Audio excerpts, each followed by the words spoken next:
I have a question. Yeah. Is Hannibal Lecter gay? He keeps eating other men's meat. He must be gay. I was like, what is this vibe, right? Like I'm sensing right now. Lads, is it gay to eat your homie? Welcome back to another episode of the Trash Taste Podcast. It's your boy Joey, and with my other boys Connor and Garnt. Why do you sound so bored? Yeah.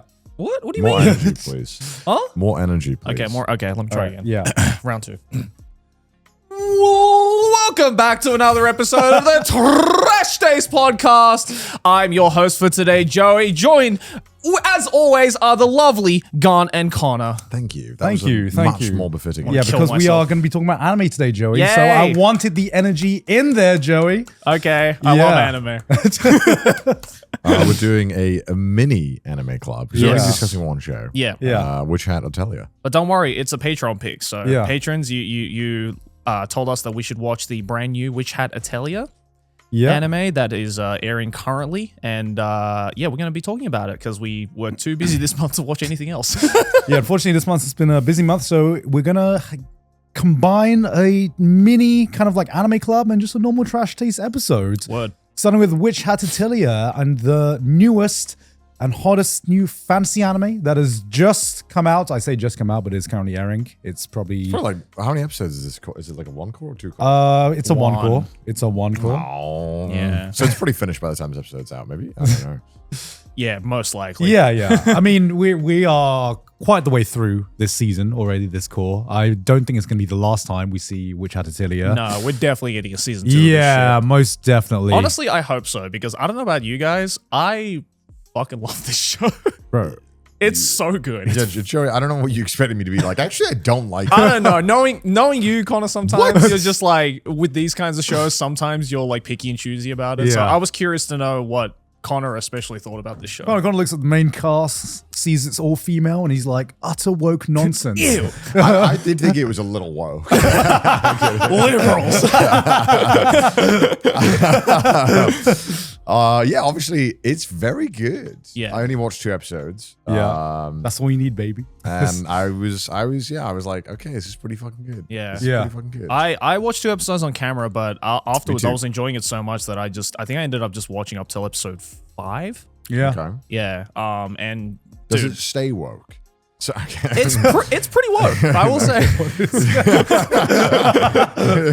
I'm just hoping they would drop the woke. Why? Sorry, I gotta stop saying it. I've been saying it ironically, but I think there must be like 2 people who actually think I'm being serious. Yeah. I do They're like, we apologize. agree, Connor. It's ridiculous. Okay, no, it's very good. Do you want to explain the story? So Just run us through the plot of episode 1. Yeah, so Witch Hat Atelier is based in a world where magic exists, but magic can't be used by everybody. It's this kind of secret on how magic is actually produced, or like how, people do it, and only I guess certified witches are able to perform magic, but Who are born into it. who are born into it. That is what the legend says, essentially. Yeah. So Coco, who is our main character, she is just but a regular human, no magic powers whatsoever, and she works at a what do they call it? Like a fabric. I know place. there's a word for it. There's a word for it. Seamstress. Seamstress. Yeah, There, seamstress. perfect. Yeah. So she's a seamstress, a dressmaker, I guess is another word. But for ever since Who makes your clothes, Joey? huh? Yeah, you should fucking know, mate. What the fuck are you talking about? Bitch, your modern day, Coco. To me, I just call it a factory. All right?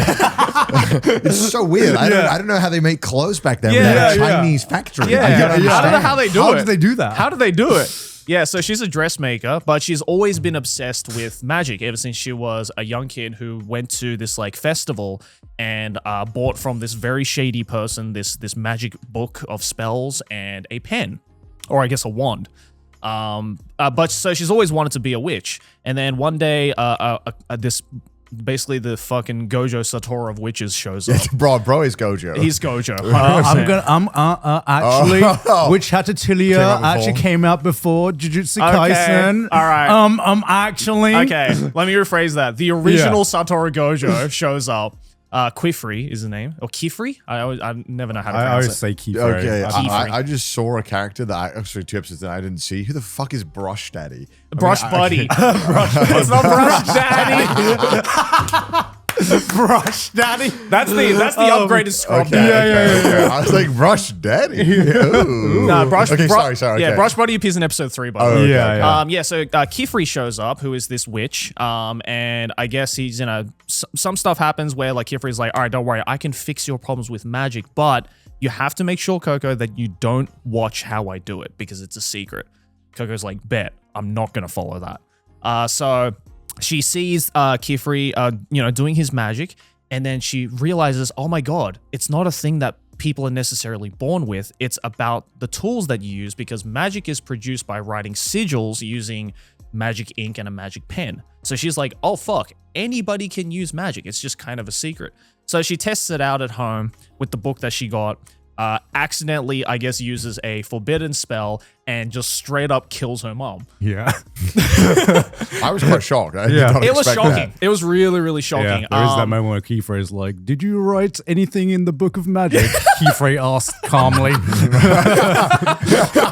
It's legit that. And just fucking drops her down. Yeah, as it's it happens. like, yeah. So basically, Kifri is like, look, you've just figured out the forbidden technique, and so as a witch, I have to either delete your memories, I have to Men in Black you, or you have to be an apprentice for me. Mhm. And because Kifri is not a psycho, he goes, all right, come back to my atelier. I will make you a certified witch. And that's basically the start of the whole series, because I guess the whole subplot. I don't think he wants to make you an apprentice but he wants to know.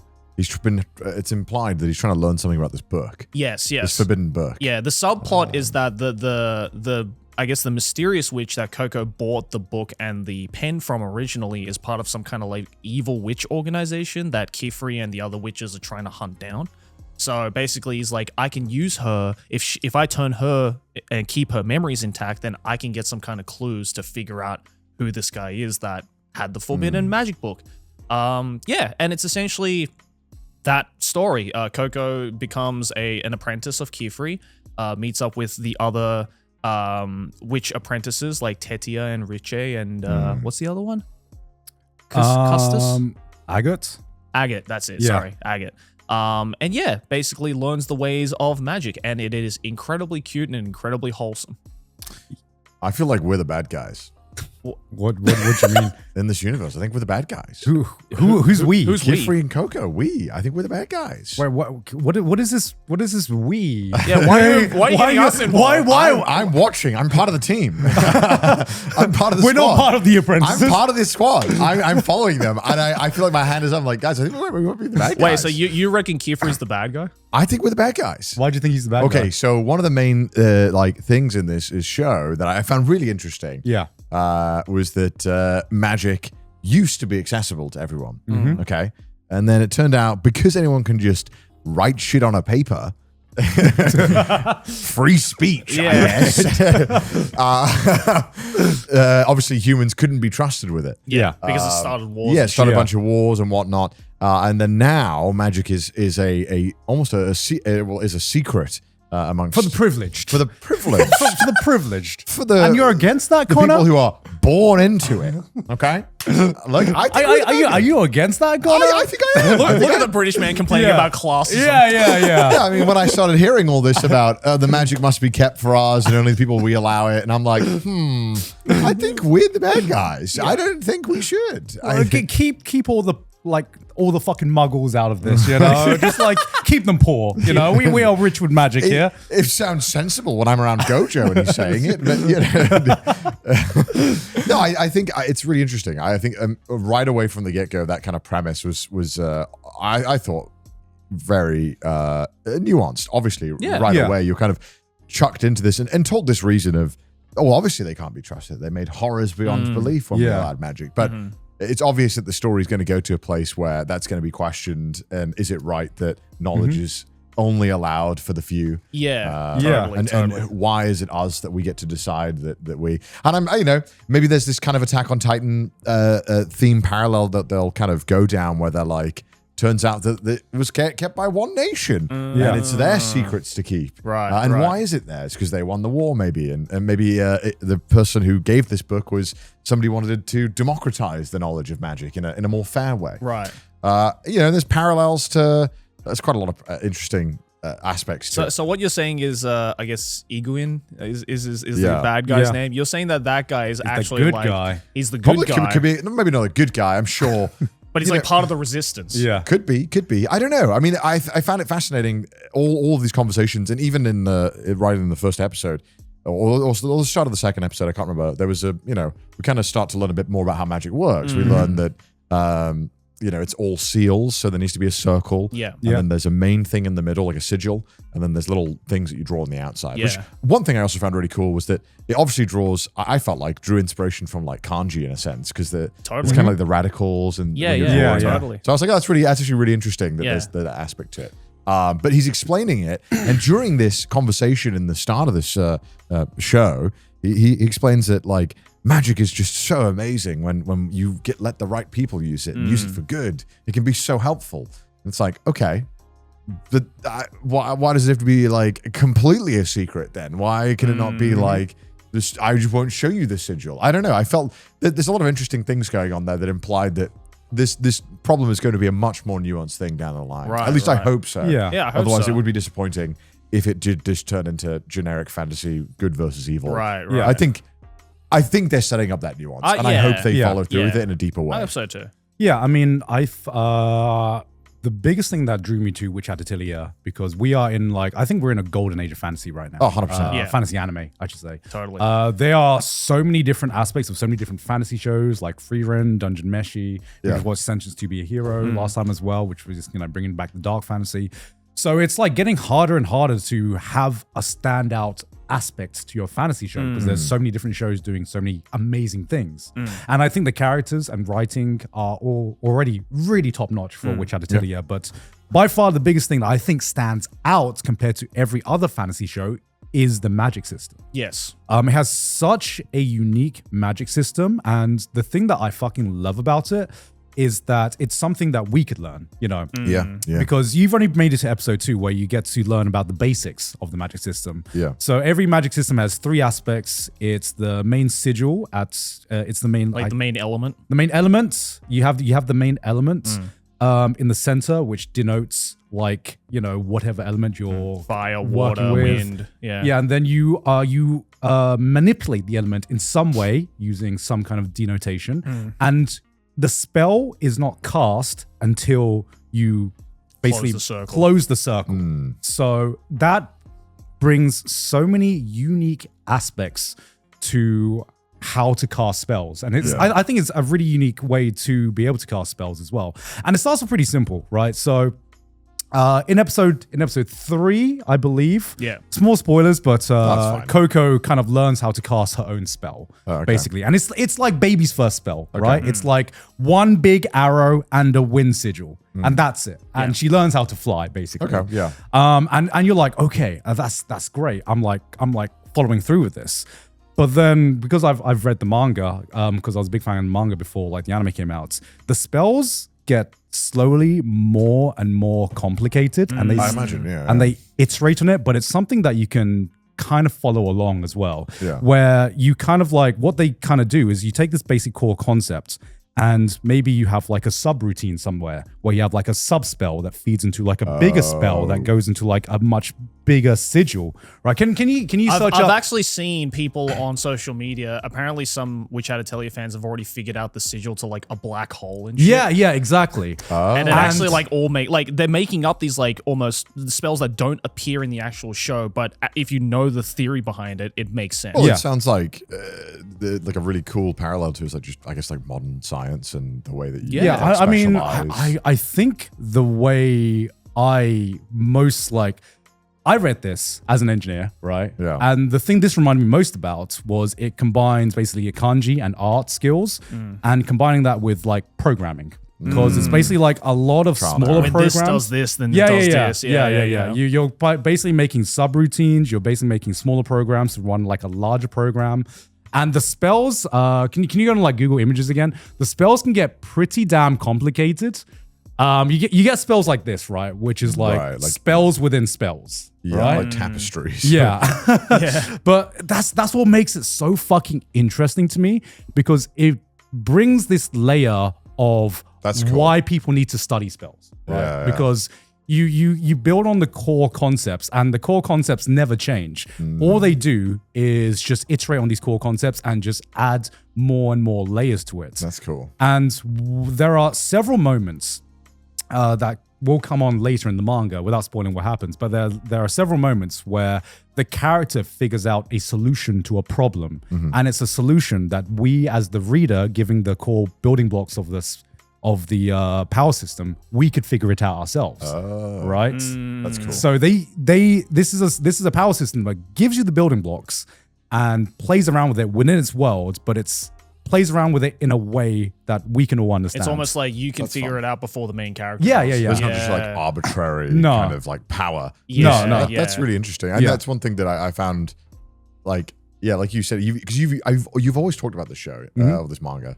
You always said it had the best like power or magic system you'd ever seen in fantasy anime. Yeah, I think seeing it, I was like, okay, I can certainly see if someone is passionate enough about the system, how they could flesh this out, just within 2 episodes. Because it comes down to 2 things, right? So there's a lot of powerful witches in the world, and you have to basically combine 2 skills, which is knowledge, the knowledge of spells, right? Do you have enough knowledge of spells to make powerful spells? And execution.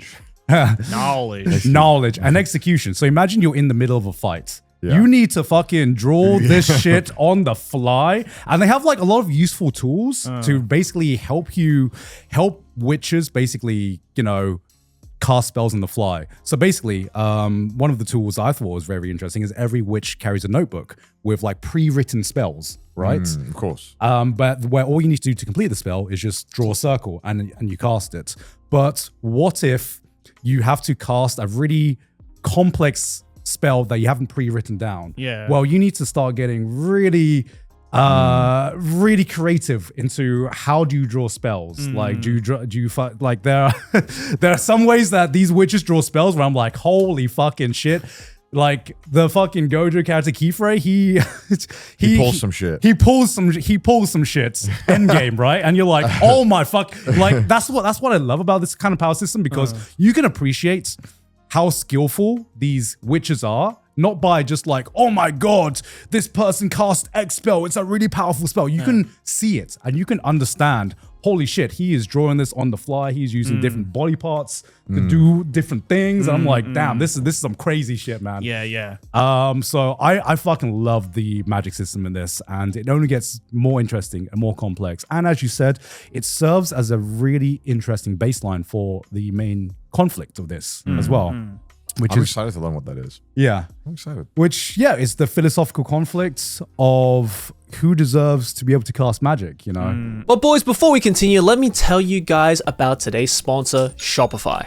Before we started this podcast, we thought to ourselves, is this really the right decision for us? Like, what if we fail? What if no one listens to us? While it might be hard to get over the doubt and the uncertainty, choosing to make that leap was probably the best decision we ever made. Starting something new isn't just hard, it is terrifying. So much work goes into this thing that you're not entirely sure will work out, and it can be hard to make that leap of faith. When we started the podcast and when I started my clothing brand, I wasn't even sure what I was doing. What if no one listens to us? What if no one buys my clothes? What if I make a fool of myself on the internet? Now I know that I was right in believing in myself and launching my podcast and business, despite all the fears and hesitations. It also helps when you have a partner like Shopify on your side to help. Shopify is the commerce platform behind millions of businesses around the world and 10% of all e-commerce in the US, from household names to brands just getting started. With hundreds of ready-to-use templates, Shopify helps you build a beautiful online store that matches your brand's style. You can accelerate your efficiency whether you're uploading new products or trying to improve existing ones. Shopify is packed with helpful AI tools that write product descriptions, page headlines, and even enhance your product photography. So ever since I started my clothing brand Nonsense, we've actually been using Shopify this entire time because it just works, and even a dum-dum like me can figure out how to run a business. So boys, it's time to turn those what ifs into cha-ching with Shopify today. Sign up for your $1 per month trial today at shopify.com/trash.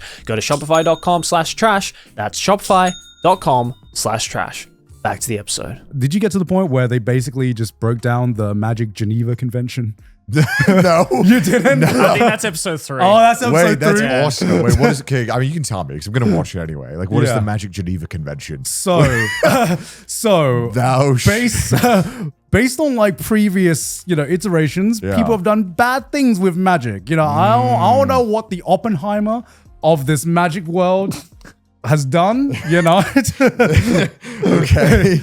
But basically, you are not allowed to. You can basically. It is possible to manipulate the human body, for example. Of course, I imagine Yes. so. If yeah. you write the sigil, so one of the big rules is that you're not allowed to draw sigils on humans, Yeah. Oh, like okay. directly onto That humans. makes sense. Yeah. Like you can do it on inanimate objects only. Yeah. Only inanimate objects, Yeah. which like cloaks or shoes or Yeah. whatever it is. I'm sure everyone in this universe follows this rule. Yeah. which just makes it like curious, just like what the fuck were people doing before like Yeah. this Geneva Some Convention Shotucker came out? shit. Yeah, right. Yeah. Like holy shit, Ugh.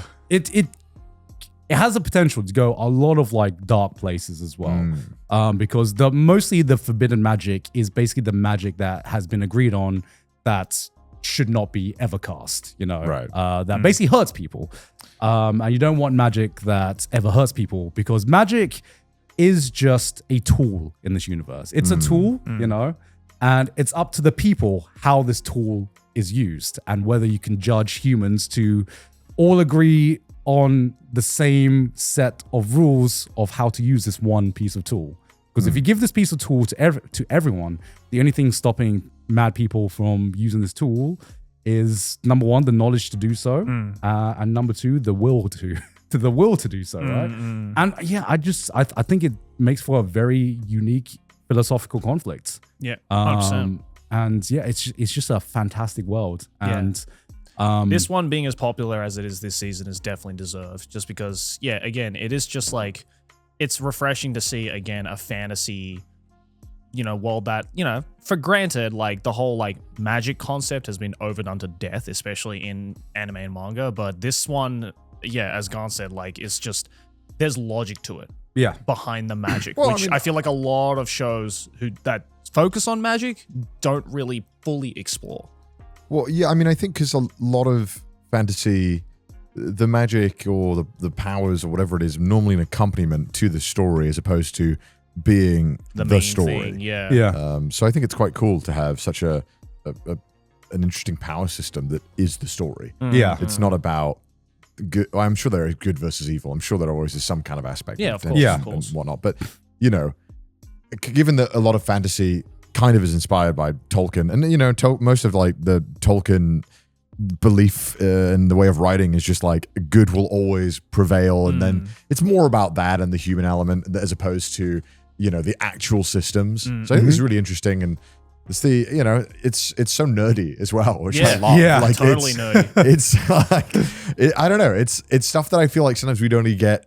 We get a lot of this in like, I feel like sci-fi where they're like really hell-bent on kind of explaining the systems Yeah. and making that a core aspect. So it's really cool that I think we're getting that in fantasy more. And also that it's popular, which, because, normally popular means easy to digest, a really, approachable story. Yeah. It's, Yeah. it's good. It's cool. Also, the anime just looks so good. Holy shit. It looks so good. The background specifically in fantastic. the show are like every single background is like a beautiful water Yeah, painting. like painting. Yeah. Yeah. It's like phenomenal. Yeah. Like they've done an incredible job. Yeah. Yeah, 100%. this is from the same studio. It's a fairly new studio. They also did Zom 100 as well. Oh, I think okay. that's the only other show that they've done. Right. And Yeah, the use of like watercolor and stuff like that, or like very like bright, almost neon colors, very much is like Zom 100 coded. Because like I Yeah. remember first episode of Zom 100 when we reacted to that, I was just like, damn, this shit bright. Yes. It's really Dude, colorful. yeah. Coco's eyes are like the single most brightest things in the universe, Dude, and they're there's so much going pretty. on. It's just like, oh my, there's so much wonder behind these eyes. It's yeah, crazy. Yeah. Look at that. Yeah, all the backgrounds have God been really like. And I almost love like when they stand do out. the lore dump too. They do like the whole like picture book style, yeah. lore dump, and actually makes it visually nice as well. Yeah, I mean, that scene at the end of the first episode where, Coco casts her first spell and everything goes wrong. Yeah. And Keyfrey like catches her. Like, that was just such a fucking fantastic Cinema. scene. Yeah. Oh my, did you get to the end of the first Dragon arc? No. So I got up to where they're just escaping from the dragon. Okay, Yeah. okay. So I think the next episode is the end of that. Bro, there's one scene at the end of that episode where I'm just like, holy shit, Really? absolute cinema. Yeah. Like, Keyfrey actually gets like, fucking Gojo level animation. I'm like, oh my lord. Hell yeah. The aura on this man. I figured Kiefer was going to come to the rescue. But Yeah. I haven't watched that yet. I'm Yeah. definitely excited to continue watching it though, because this is genuinely just so fun to watch. Yeah. I'm very wondering. I feel like we are the bad guys. I feel like we're the bad guys. Why do you keep saying we? I feel like we're the bad guys. What? I think Connor just wants to be the bad guy. I'm a part of the team. I'm watching. I'm a part of the team. I'm a witch. I I'm know a the witch, system. dude. We are. It's us. It's our perspective. It's them. It's them. us. I could be that. when I'm watching the show, I feel like I'm on the team. Like when Walter White is cooking meth, I'm like, shit, don't get caught, man. Like, I got you. I won't rat. I promise. That's how I know you're a gamer. You're just Yeah. like, you don't see it as like just passive characters. No, you're but like, it- it's us. That's me for real. I feel like when you are watching a show and you are normally following it from one character's perspective, that there's intentionality there to make you sympathize and kind of like I said, like be on that team. Like you're rooting for them, and then it's awesome when shows kind of use that bias that we inherently have in kind of fun ways. Shit, how are you watching Mushoku Tensei then? Ooh, Crazy self-report. I'm like, me watching Mushoku Tensei is like, that ain't my man's. That ain't my man's right now. Are we comparing Witch Hat Atelier to fucking Mushoku Tensei? Are we going down that route? Does Coco have an arc? Polygamy? What is the polygamy arc? Kifri gets freaky with. I did.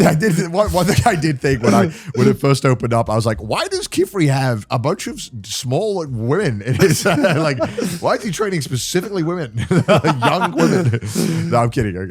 Though I think, I get that's. I do feel like it does use it there in Mushoku Tensei, like because. You're so uncomfortable with. I feel like being on the team. I'm like, I don't want to be here right now. It's like that's my team. That's what I'm working with right Really? now. I can't swap. It's like, girls, let's do it.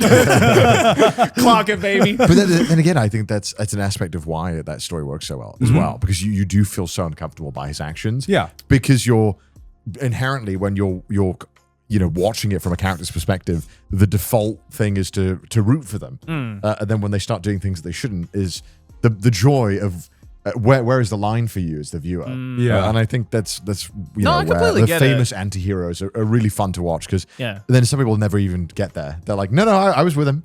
You're like, Yeah. you're supposed to feel like he's the bad guy. Oh no, I was with Light the whole time.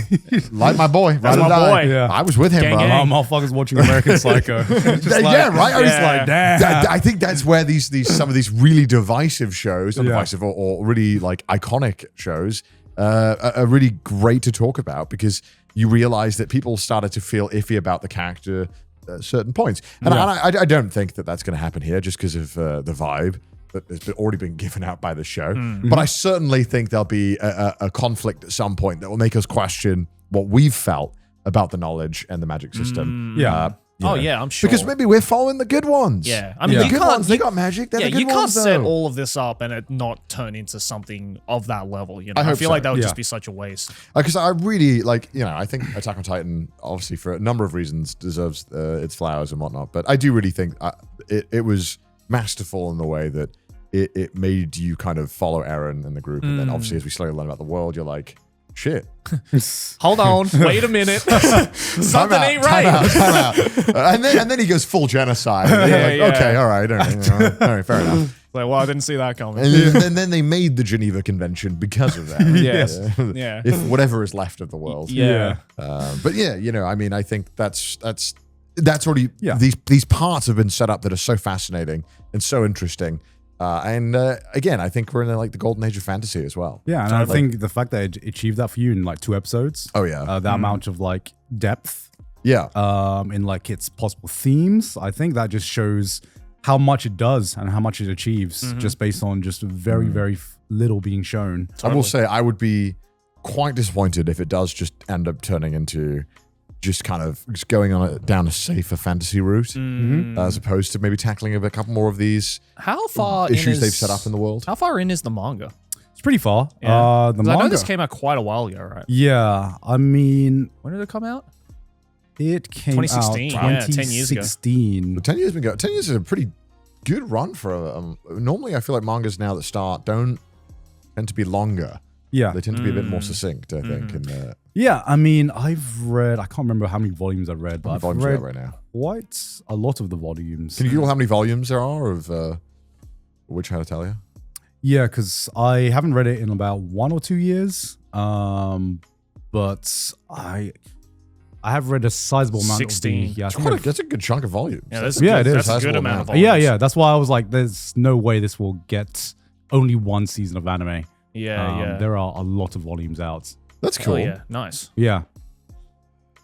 Yeah, I think I've read up to About volume 94 chapters. I think I've read up to volume 9 or something. Okay. And yeah, Are you really happy with where the show's kind of? oh fuck yeah. Gone? Yeah. Okay, wonderful. I think you'd be happy as well. All right, based on your questions and your feedback. Yeah. But yeah, I mean, it takes it in very interesting directions. I will say it is because of the characters, because we are viewing this through Coco's eyes, a lot of it is, let's say, at least at the beginning, a lot more like light-hearted. And then it doesn't truly go dark, at least not yet. Yeah. In what I've read, but it definitely has the potential because go there there. are some very uncomfortable things that have been introduced in the world of magic. Yeah, I mean, I don't need it to go dark, but obviously when you already set up that there's a Geneva Convention, I'm like, I expect it to go somewhere Look, that will touch on that. I you know? don't think that Coco is going to vouch for genocide. That's just a vibe check for me. I don't think she's going to go I kill forward. everyone. I'm killing everyone. fuck everyone. Coco, inspired by recent events in Israel. Oh God, no! But yeah, I mean, this is another addition to the great fantasy anime that we've been getting. God, I'm so glad fantasy's back, bro. Yeah, So happy. I heard you've been shit talking isekai recently, Joey. No, I just told facts. Boy, Okay. you shit Facts. talking. What? I just told facts of the fact that apparently Daddy Kadokawa, Dude, this headline was so funny. Yeah. This was a funny headline. that Daddy Kadokawa has lost like more than 50% revenue over the past year. And they were like, and reporters were like, so what do you think was the reason for that? And they were like, too much isekai in it. And everyone collectively went, no shit, dog. I mean, this is Kodansha, right? Yeah, this is this is Kodansha. Yeah. Damn. Yeah. But I think, that also explains why the just, I guess, fantasy has come back in a way, especially in the anime scene, is because, like... Fantasy never went anywhere. No, fantasy never went anywhere, but I think it's also the fact that people were just like, oh, wait, we can tell a lot of these isekai stories without it being an isekai. We can just make it a fantasy. Well, I think as the isekai watcher, Yeah. yes, there are too many isekai. 100%. But I feel like even like nowadays, the isekai genre is getting to a stage where it's like the mega hits have established themselves so well. Yep.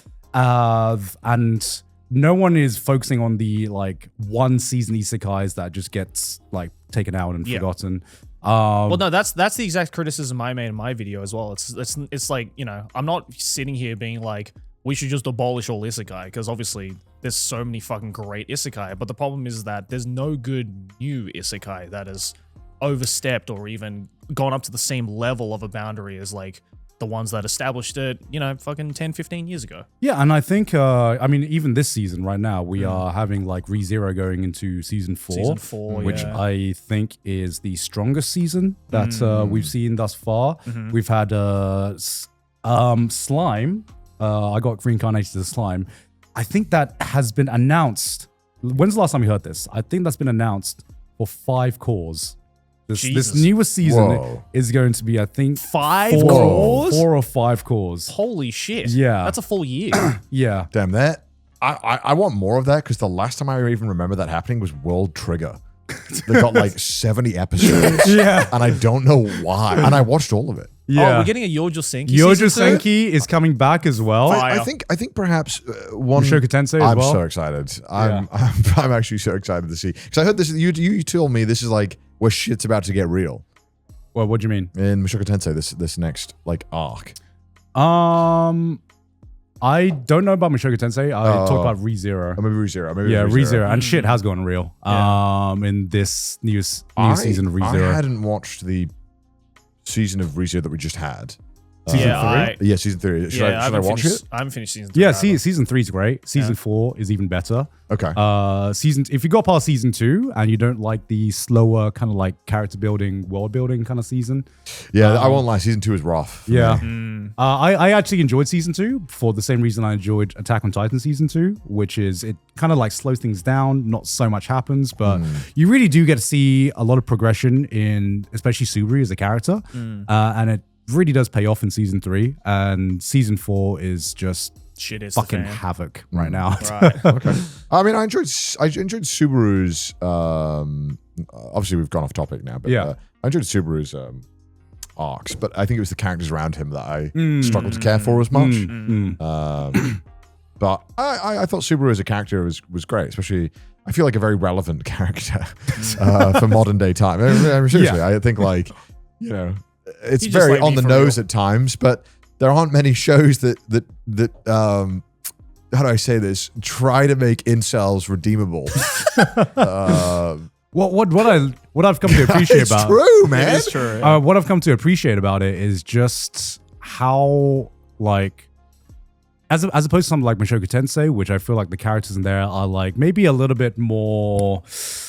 Is grounded the right words? It's a different vibe, but ReZero is just unapologetically just like Subaru as a character is just unwavering in the face of adversity. He is probably the poster child of what a typical protagonist should be. He goes through struggles and he wavers sometimes, but at the end of the day, he is always just unwaveringly positive no matter how shit of a situation he is, and he finds a way.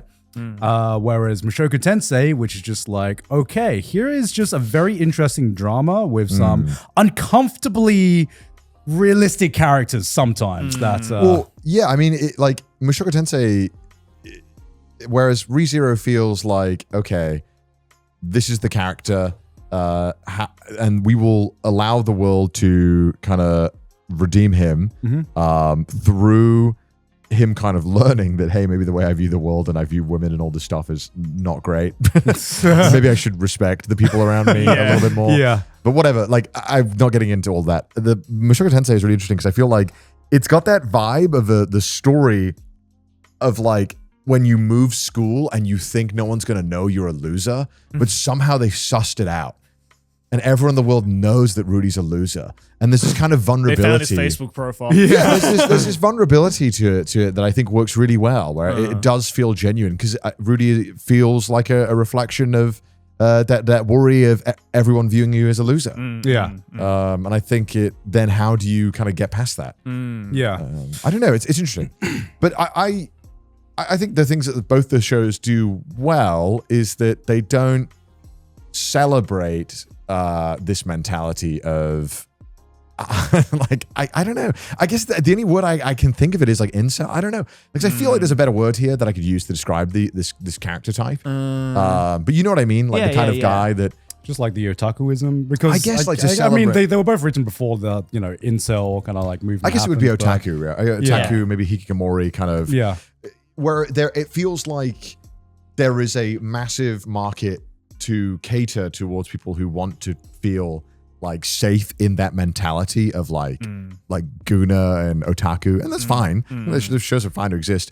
But I think at these shows, what they do particularly well, and why the stories are so engaging, is that they kind of challenge that way of like seeing the world and using this character who kind of sees it one way and just kind of slowly changing them and pushing them through different factors and different conclusions. Yeah, honestly, I think the biggest difference between these isekai and other isekai is just They feed good. into it. They just good. better writing. It's just better written. It feels like the story has a point to it. Yeah. It feels like the author is trying to say something. Whereas a lot of isekai, and I use the term isekai, but these types of stories are going to exist because there is a market for them. Yeah, of course. It's just your basic power fantasy. It's not going to go away. It's not going to go away. It just goes into different iterations. Like in Japan, isekai is very prevalent in like the power fantasy genre. You go to Korea, and it's all about, there's so many like power fantasies in like regression, which regression is basically what ReZero is, where the main character basically dies and resets to a earlier point in their life, and they keep doing it over and over.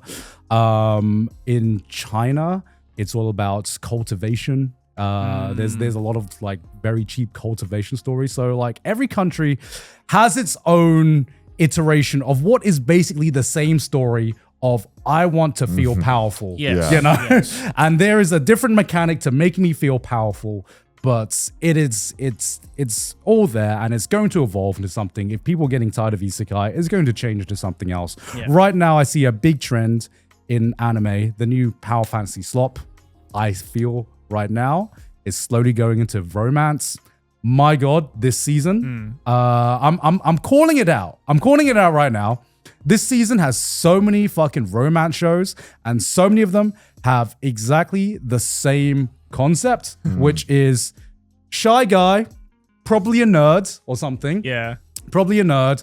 He gains the attention of the popular girl in class. The quirky girl. The quirky girl. The Yeah. popular girl Yeah. that maybe has a secret side to them. Yeah. Maybe they're a little bit nerdy. Yeah. Maybe they share a hobby with the main character, but you know, they garner the attention of the popular girl.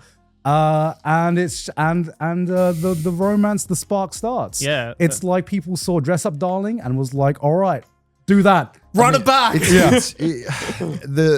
think the problem I have with a lot of isekai and a lot of romance like this, like you mentioned, is that like if I feel like the plot is equivalent to a porn, you've failed me. Like I seriously, it's like, why does the girl like me? Because she does. It's like, that's it. Yeah. So there's some reason, I like load into the world and everyone wants to fuck me. It's day one. I'm drowning in pussy. Yeah. Why? Because why not? It's like an all ages porn. Yeah, and it's like these stories, it's like I'd rather watch porn. At least I can fucking beat my meat and be done with it, and I don't feel bad about closing it on minute 12. These shows, they demand you to watch for 12 episodes, and the story's no fucking better. Yeah, it's Blue Balls the show. I've half the fucking hentai I've seen have more interesting and better world building, because it's like, hey, they have to actually like think of a satisfying reason to turn me on. Yeah. Whereas half these shows just exist because they're just fucking product to meet some kind of fucking deadline. It's ridiculous. yeah. But you know, it makes sense that a lot of these are being pushed out, with this generation being the loneliest generation I of the know. world. Yeah, It makes totally. sense why. It makes sense. Obviously, This is all a product of the current generation. Yeah. It's understandable. Like I feel like I have never felt this more like than looking at this list of like anime is a product. Like, and I feel it, man. Like, because it's like half these shows, and even when, no offense to Daddy Katakawa, it's a lot of these shows, it was like, this is a who is this for? Yeah. Like some of these shows, I was like, this that's exists. the thing, right? Is that like, it's not like there's like a massive proprietor of these shows, right? who could this possibly be for? And that's the other like, It's like it exists because someone in a fucking boardroom was like, make it. Yeah, Like, well, there's no, well, like, that's the other there's thing no too, right? fucking It's like I passion. also blame like the authors in a sense as well of these. I Kinds blame of them. shows. I blame No, them. I do, because, let's like- bully them. No, because like, Joey, I blame the audience, man. The author is just trying to get paid, man. well, no, You know? but that's the thing, right? Is that like I feel like if you're an author, and a lot of this comes from like Shorsetsu Kaninaro and these like indie self-publishing websites in Japan that a lot of these like isekai shows get picked up from nowadays. It's just like, okay, I get you want to sell your product, but like just doing another cheap iteration of another isekai because you know that isekai sells is like kind of undermining yourself as an author. Like, okay, if you actually have a legitimate message or a reason or like an interesting story or, you know, subplot under the isekai concept that you want to tell, then okay, fair enough. But like, we haven't seen that recently. That's why fucking 90% of the isekai that comes out in the past 5 years gets forgotten about the moment it the next season rolls around, right? I mean, it's I feel it's just more Sturgeon's law. You know, it's just like 90% of everything is going to be shit, unfortunately. For But we are now getting to the point where the 10% of good stuff is still staying around. Totally. And which I'm completely okay with. You know, yeah, because how long has this isekai trend been going on for? It's at been, least 10 years. Yeah, no, it's longer than 10 years. When did bro. ReZero season 1 come out? More than 10 years ago, 2000. I'd say actually, it might be 2016. Yeah. 2015. I probably 10 Yeah. But it was when ReZero came out, I feel like isekai fatigue was already like a thing. You think so? It was kind of becoming a thing. I feel like I feel like around this time was when people really started to lock in on the concept of isekai. You know what I mean? Like, because obviously, isekai's fucking been around for decades, but like, it wasn't until like ReZero season 1 and like Konosuba season 1. Konosuba was 2013 though, right? Is it? Oh, holy shit. Am I that old? Konosuba season 1. Season 1. 2016. Oh shit, it was 2016. Same Fuck. year. There you go. I mean, a lot of these shows are just A lot of the big, like, I guess, quote unquote, staple isekai shows today came out around the mid 2010s. And I think that was the moment where, because we saw just a massive, like, surge immediately of these very popular shows that all just happened to be in isekai, that was the moment where people started to actually be like, pay attention to the isekai genre. And then 10 years since then, it's just been like, they've just been ramping it up every single month, but lacking the quality, obviously, which is why shows like ReZero are still the most talked about isekai 10 fucking years later. It does feel like a lot of, I don't know how to, a better term, but I think there's anime somewhat feels like disposable. Yeah. In the way that we kind of treat it and consume it. It feels like... Well, because there's so much more demand now, right? So they have to answer to that with more supply. But the problem is that the supply quality is just dipping. Yeah. I mean, yeah. I mean, I would say there's more good shows coming out. Yeah, there are more good shows in modern anime than ever, but that's just because there's more. That's just because there's more shows. There's more shows coming out than ever. And yeah, you are just going. But what to I'm saying is that yes, but the majority of those good shows are not isekai. Like the ones that actually get talked about are not the isekai shows. Well, I mean, other than again ones like Mushoku Tensei, ReZero, Yojosenki, the ones that actually establish the genre. I don't think like a show being talked about though is like the sign of if it's good. Yeah, I would say. Yeah, but the problem is no one's watching them. Yeah, I would say within the isekai genre in general, especially, it's like the main players, the juggernauts are already established. Yes, and I have not seen like many isekai shows that have reached that level of just like hype. I think the most recent one I can think of that I've really truly fell in love with was probably Eminence and Shadow, and I think that was 2021 something, maybe a bit later than that. But it takes like 100 stinkers to get one good one. No, totally. You know, totally. And yeah, sometimes it takes a while, but we have gotten to the point now where there are like 5-6 amazing fucking isekai shows that are getting into the season 2, season 3, season 4s. You know. This year, not just for fantasy, fantasy and isekai are basically interchangeable at this point. But this year we're getting fucking Mushoku Tensei, ReZero, Sentence of a Bookworm, all within like a few months of each year. Slime as well, which is another great isekai. Yojosenki as well, which is one of the I'm surprised it took this long to get like season 2 of this one as well. I feel like it's hard now with the amount of new isekai shows coming out for one to get like a good adaptation, because a lot of them don't deserve a good adaptation. And yeah, it just seems like fantasy is in the best phase it is right now, not just in the isekai genre, but in all of fantasy. Dude, they beat up fucking sci-fi, spat on it, and threw it on the side of the road. Yeah, legit. Sci-fi's dead. Yeah. In anime. Yeah. Can we bring that back though? Sci-fi is so sick. Well, I think we need more sci-fi, bro. All right, tinfoil hats on. I think fantasy is popping off now more than ever, because more than ever, people just want to escape man. People want to escape. I guess that's true. I don't- guess I don't- sci-fi I- isn't as popular anymore because technology isn't as fun to talk Well, about. this is anymore. like whenever you watch, like if you watch like 2001 Space Odyssey, Yeah. and Yeah. the enemy is like a computer that takes over. Yeah. I think it was cool when that felt out of reach. But no, I It's think more than anything now, people look at technology and they're like, Oh, "Ooh, God. scary." Yeah, Ooh, yeah. ooh, It's oh, like we already deal enough with it, in our actual everyday Yeah. life. We don't want to actually fucking, read us or Yeah, watch a that's why story like about it. 80s was like so much sci-fi. yeah, because Yeah. because So sick. Because it's exciting. Technology was exciting Yeah, then. it's It was like exciting. this is the future. You go to Japan, you go to Akihabara. You got Honda. they're doing like amazing, exciting things, and now people look at technology and they're like either bored of it, they're scared, or they're just fucking done. Yeah, People totally. want to escape. They want to go to a different world. For sure, You for know, sure. and I feel like that's why there's so many fantasy shows being made and so many amazing fantasy Mm, shows being made.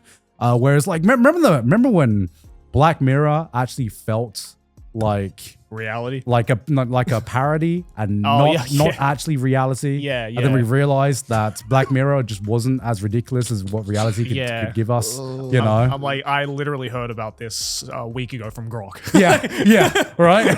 Like, this is not fiction like anymore. Black Mirror, a series like Black Mirror cannot keep up with the modern day anymore. Yeah, totally. It's just Man. gone. But I think that there is still the capacity to tell like the season 1 through 3 Black Mirror. I think it just got lazy. That I could don't be know that because as well. like I think back to what was the episode? Shut Up and Dance. That was like the best one. I think one where the twist was the guy was looking at like Yeah. Oh, a yeah, pedo, yeah. that the scariness there came from storytelling, not from the technology. Really, the technology wasn't really that much of a factor in it, but it was terrifying how this voice or this person from another screen was controlling this character, or so it seemed. Yeah. So I think I think that the problem is they were just trying to be like dog scary. And you're like, all right, okay, sure. Cool. It's like drones. Yeah, we have those, bro. We're using them right now. We know Let's they're not- scary. Don't worry. Oh, yeah, sure. Okay. God forbid. Yeah. And the Black Mirror had that whole episode where I can't remember the exact the premise, but I guess the premise was the guy wanted to fuck another guy while playing like Street Fighter. Do you remember this episode? I remember this episode. Yeah. What the fuck? I was like, this is just VR chat, bro. Yeah. What is this? What is this episode? This is the Discord server. Yeah, I was like, what is this? It's Black Mirror. What the hell is this? Anyway, yeah, sorry. I think that's my point. Where it's like Black Mirror is just like You just gave up. Yeah, I don't think they gave up. I just gave like, up, bro. could you do an interesting fucking Black Mirror episode on AI? Oh, 100%. 100%. I mean, we've heard so many horror stories of people doing people accidentally, killing themselves because they followed what AI's done, or people going into like we've so many documented cases already. People going into like psychosis because the AI just keeps saying, yeah, man, I hear you. You're correct. Yeah. You can reinvent physics. It is possible. Because I think the thing that holds it back now. I mean, maybe there is a new AI episode. I haven't actually watched the newest episodes of Black Mirror, but I just think when Black Mirror came out, it was so good at sparking a conversation, right? It sparked this conversation of, damn, technology is scary, technology is dangerous, and it was at a time when we weren't having this conversation. But nowadays, if Black Mirror, if it hasn't already done so, I'm uninformed, but if Black Mirror drops an episode about AI, I'm like, what more could it possibly add to the conversation that we aren't already having or have already had a million times already? Well, that's up to the writers, isn't it? That's my point. That's my point, right?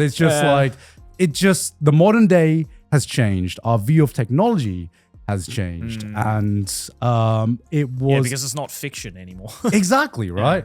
Yeah, it's not science fiction anymore. It's just science facts. It's just science. Yeah. The two guys fucking on a fine game, like you said, it's just VR chat. That's not fiction. It's just VR chat, This ain't sci-fi. This is just sci. It's just Give us more sci. Give us more sci stories. yeah. I don't need I don't need to know sci. I go on YouTube for that shit. Well, the last good Black Mirror episode was the USS Callister one. That was pretty good. USS Callister. Yeah, that was a good episode. And then they made a second episode. I haven't watched the second episode. It's fine. You don't need to watch it. I haven't watched Black Mirror past like season 2. Yeah, I think because the problem is the tech had to get more fantastical than what we have. Yeah. And so it kind of got to the point of like almost becoming fantasy. Where I was like, okay, now we're getting ridiculous. I'm sorry, but you know, I don't know. I there's so many interesting stories, but it's hard. And you know, one thing that also pisses me off, I don't know if anyone gets pissed off by this. This is just me nitpicking.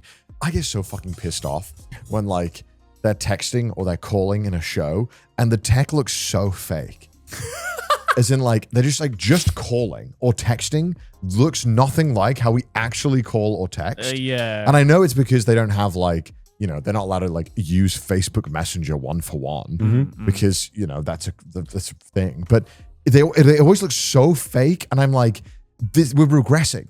This is like if you like tried to show me how someone used a rotary phone and it just like wasn't working correct. And I was like, it feels wrong. And it's also like annoying when I'm watching something scientific and then the call, and I know they do this because it's good quality, but every single Zoom call looks so fake in movies. It's like 4K. And I hate it because it's like, I have this technology and all of us do this all the time and it looks nothing like this. And I don't understand why they can't just make it look shitty. Like, why? Yeah, they got that Google Meets Premium, bro, that we don't know about. And it's like they're holding their phone, walking around, and it looks perfect. It's like stabilized. Cinema quality. 4K. Microphone quality off the charts. And it's like, do you know how it would be so easy to do this scene and just get fucking Karen to hold the phone and actually just do this fucking scene? Yeah. Like, it'd be more realistic. Internet is stable enough now where it would look fine. I don't get it. It drives me nuts.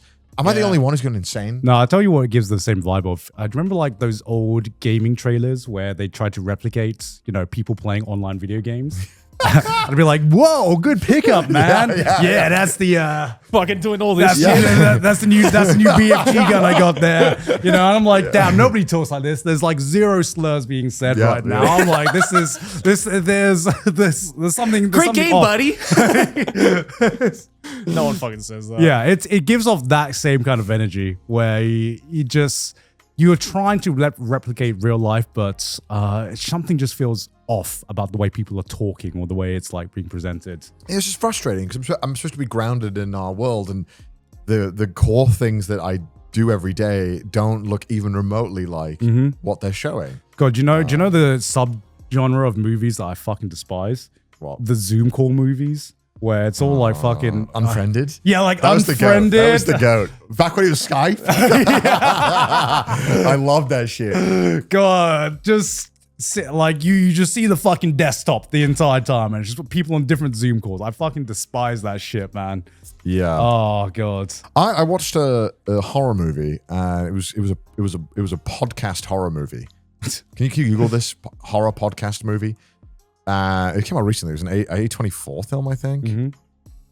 Undertone. Yeah, Undertone. This one. And I watched this. And they hosted a podcast. And as somebody who hosts a podcast, I will say it was like kind of okay dialogue. I was like, the actors were doing a pretty good job. But that's the problem of like when they do podcasts or they do these kind of things, it's all so familiar, especially to us, but to most people, because they listen to these things often, it's like, I feel like we can just suss out immediately when the conversation somewhat sounds genuine. Yeah. And I think it's really hard to kind of put those things in. But then I was thinking about this the other day. I was like, do you think like when people watch these films in like 40 years, they'll think that's how we were using like Zoom? That's how we like did podcasts? Because I realize a lot of what I know of like the 60s and 50s and 70s is from movies and like things being shown in them. And I know that obviously they're not real, but because I'm a functioning adult, but I wonder how many things that I just assume worked like that because they always do that in the movie didn't actually work like that for various reasons. Wait, you mean that people in the 50s weren't going, see, all the time? What the fuck? You just crushed my dreams. You tell me when they walk in a room, they don't pour a whiskey right away? Yeah, what the fuck? Everyone was alcoholic back then, right? I think that actually is realistic. Actually, that's realistic. But it's this aspect of like when you're in these like sci-fi things and it's like they can't even get the stuff now right, that it completely takes me out of any world they're trying to build that I'm supposed to feel is the same as my world. Yeah, which like it's interesting to like, especially in the genre of sci-fi, where there are some shows that seem to like never age, and some shows which age like after like a year or a day or something. Like, comparing some like the Black Mirror episodes, maybe like Dune or something like that, where there is future tech in it, there is future technology, but it's still like it's old and new at the same time, right? And it doesn't feel dated at all, even though it was written fucking in the 60s. Yeah, right? in the 60s, man. Yeah, I mean, well, I think that just is a testament to how fucking visionary Frank Herbert was. Yeah. In that sense, right? But like, yeah, because I mean, like, I would say there is one horror movie that I thought is like fairly realistic in a sense that actually was scary. I think it's called, can you look it up, Kai? I think it's called Long Legs. Yeah. I think it's called Creep. Yeah, this is it.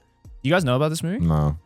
So this is a movie where it's essentially like shot kind of like not so much Blair Witch, but like kind of found footage type of thing, where essentially this like videographer gets like a call from this like guy who wants him to make a documentary about his life or something. But the way that it's shot and the way that it's edited genuinely feels like a YouTuber just rocked up to someone's house and started filming it, but in like a really creepy way. And like, I feel like this is one of those moments where it's like, it's realistic enough where it's familiar enough for people who like watch YouTube or like, watch these kinds of, amateur video, where you could genuinely believe like, okay, this is like not exactly cinema. Like, cause sometimes with like a lot of like the found footage stuff, it's very clearly like, yeah, this is shot on a fucking movie camera type of thing, right? Like, but it's still found footage. But this one I feel is like, genuinely one of those movies where it's like, if you told me this was found footage, I could believe you. But I don't feel like we don't get enough stuff like that anymore, because the whole found footage thing has just been kind of overdone now. Yeah, I mean, found footage. I mean, if I it's feel done like this well, is one of the I feel like this is one of the few like modern interpretations of like movies that would actually age well, because it is familiar enough to the real thing. But again, we don't get enough of shit with tech and this stuff. It's ultimately like Black Mirror again was at its best and this kind of things when it's a human story and the tech is there to kind of move the story along in a certain way. Yeah. But ultimately comes down to something that we can all understand. This is maybe this guy is obsessed with this guy and the horror of that feeling, and maybe the way that it's shot is like a vehicle. I don't know. Yeah. I'm assuming that's what pretty much makes it good. Yeah. Because everyone can relate to someone not wanting to leave or being a little too intense, right? That's an emotion we can all feel. So how can you twist that with the technology to make it even more uncomfortable? I feel like there's a fine line when it comes to portraying real life, not just like technology, but like real life themes. Yeah. Sometimes if something feels too on the nose, it's you kind of like are even more like analytical and critical over it, because you're like, that wouldn't happen in real life, or maybe it would, maybe it wouldn't. I don't know.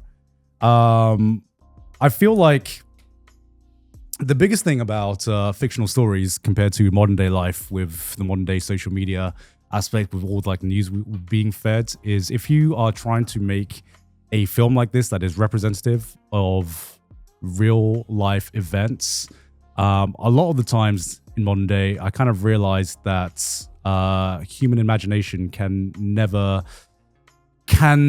match human stupidity. Characters in real life will always be like a little bit more weird than what can be portrayed in the movies. But if you portray it in the movies, it's gonna feel cheap. It's gonna feel cheap, you know? No, I feel that. Reality is stranger than fiction, as they say. Yeah, exactly. And I feel that more and more in the modern day, as you read, as you just watch like a single Moist Critical video, you're just like, damn, if they made a film about this, ain't no way anyone's gonna believe this shit, you know? Yeah, I won't believe it until I see based on a true story. Yeah. And exactly even then, I'll be right. like, this is conflated. Exactly right. Yeah, no, I totally feel that. But I speaking of like horror, I watched Silence of the Lambs for the first time. Oh, word? Yeah, I watched that recently the first time too. Yeah. Oh, really? Yeah. How'd you find it? It was good. It wasn't a horror film. It's like a thriller, I would count this more as a thriller, if anything. I guess. My God, Anthony Hopkins. Yeah. Oh, he's Welsh so legend. good. Oh my God. Oh yes, you watch the OG Longlegs. I literally watched this with Sydney, and I was like, oh. Word for verbatim, we were like, "This is what Longlegs wanted to be. This is what Longlegs wanted to be." Oh, So I see the bad, vision bro. now. The fucking scene where the fucking senator comes. Senator, I see you've been breastfeeding. It's like ridiculous. Dude, this movie's so good though. Yeah. Holy shit. Yeah.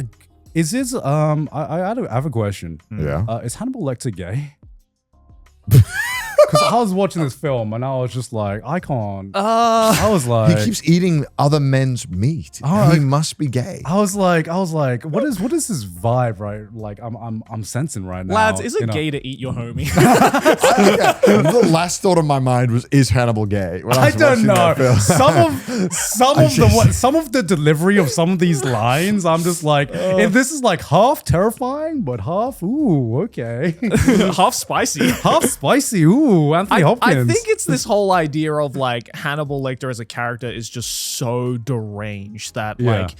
like he's not aware of what he's actually saying and how it's coming off. Yeah. You know? So like I don't know if it's gay, but you know, Nah. there might be some like homoerotic elements in it that, you know, maybe some people will be like, oh, what's going on, bro?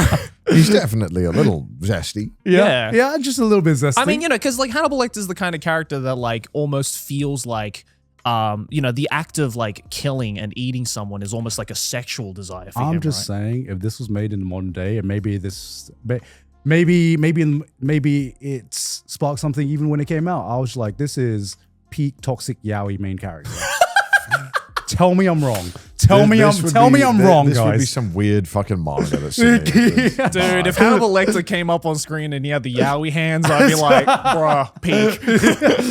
That final line where he's like, I'm having a friend for dinner. Yeah. I'm just like, damn, bruh. Dude, that line goes so hard. I'm sure that was terrifying back in the day. Fucking scary. It's so weird. Yeah, everybody else is like shitting themselves in that final line, being like, oh, what a creepy line. Meanwhile, Garnt's like, homie's gay. That's some gay shit he just said. That's crazy. That was the first takeaway. Hey, is Hannibal Lecter gay? Question mark. Can we look it up? I love the older films. A lot of them do this, where like the most iconic character is like barely in the film. Yeah. Because Hannibal Lecter is pansexual. Oh, there you go. Okay, thank you. There you go. Thank you. Okay. Well, I haven't seen the second or third. I'm glad I wasn't the only one to ask that question. Yeah, you know what? I don't know about you, but when I was watching Silence of the Lambs, the last thing on my mind was, what's Hannibal Lecter's sexuality? No, I was He's like, a monster. he is a monster. Yeah. He is a monster. And then sometimes he'll say like a line that is a little bit zesty. And I'm just like, ooh. He's a monster, but I bet he's gay. Well, he's very smart. Yeah. we know that. The gaydar is going off. Is Hannibal a LGBTQ show? What? I think that's the TV show Hannibal. Oh, right? yeah, there is a TV show. Yeah, not Hannibal. Oh, Well, wait, I don't know. how was the Hannibal film? Because I know that was like a sequel Never to... seen it. I've heard the sequel is atrocious. Is and it? then the third one, which I believe is a prequel, is quite good. Okay. Okay, I've okay. I've But only I've seen heard the Silence of the sequel Lambs, yeah. like kind of ruins the character. And Oh, I mean, click the okay. second one. What is it? Where is the? There should be like what is the second one? Hannibal 2. I don't know. Silence of the Lambs 2. And it should be up. If you scroll up, it should basically like Silence of the Lambs 2. Even more silent. it should be like somewhere listed. Maybe okay, maybe not. I don't know. I didn't even know there was a third film. No, it came out after Silence of the Hams. Okay, no. Sons of the- Silence of the Lambs sequel. Maybe you just Google it. Yeah, Sorry. look up Silence of the Lambs sequel. Hannibal. Oh, it's Hannibal. Okay. Yeah, apparently this film was very bad. Oh, really? Ah, What's the okay. rating? No, that's the TV show. That's the TV show. Yeah, I heard the TV show is good. TV show's rated well. Yeah. The movie 6.8. 6.8. That's Yeah. still pretty good for a horror show. Well, For but a yeah, hor- but you got fucking Anthony Hopkins in it. Yeah. Like, you don't bring out the fucking Yeah. A game for a 6.8. Yeah, you're also sequeling off of one of the greatest horror thrillers. Yeah, it's also 8.6 the original. Yeah. It's Hannibal Rising as well. Oh my god. Well, is that the which one's the prequel? The fuck is Hannibal Rising? Red Dragon's the prequel. Red Dragon's the prequel. That's the third movie. Red Dragon. Oh, the one on the with left. Anthony Hopkins.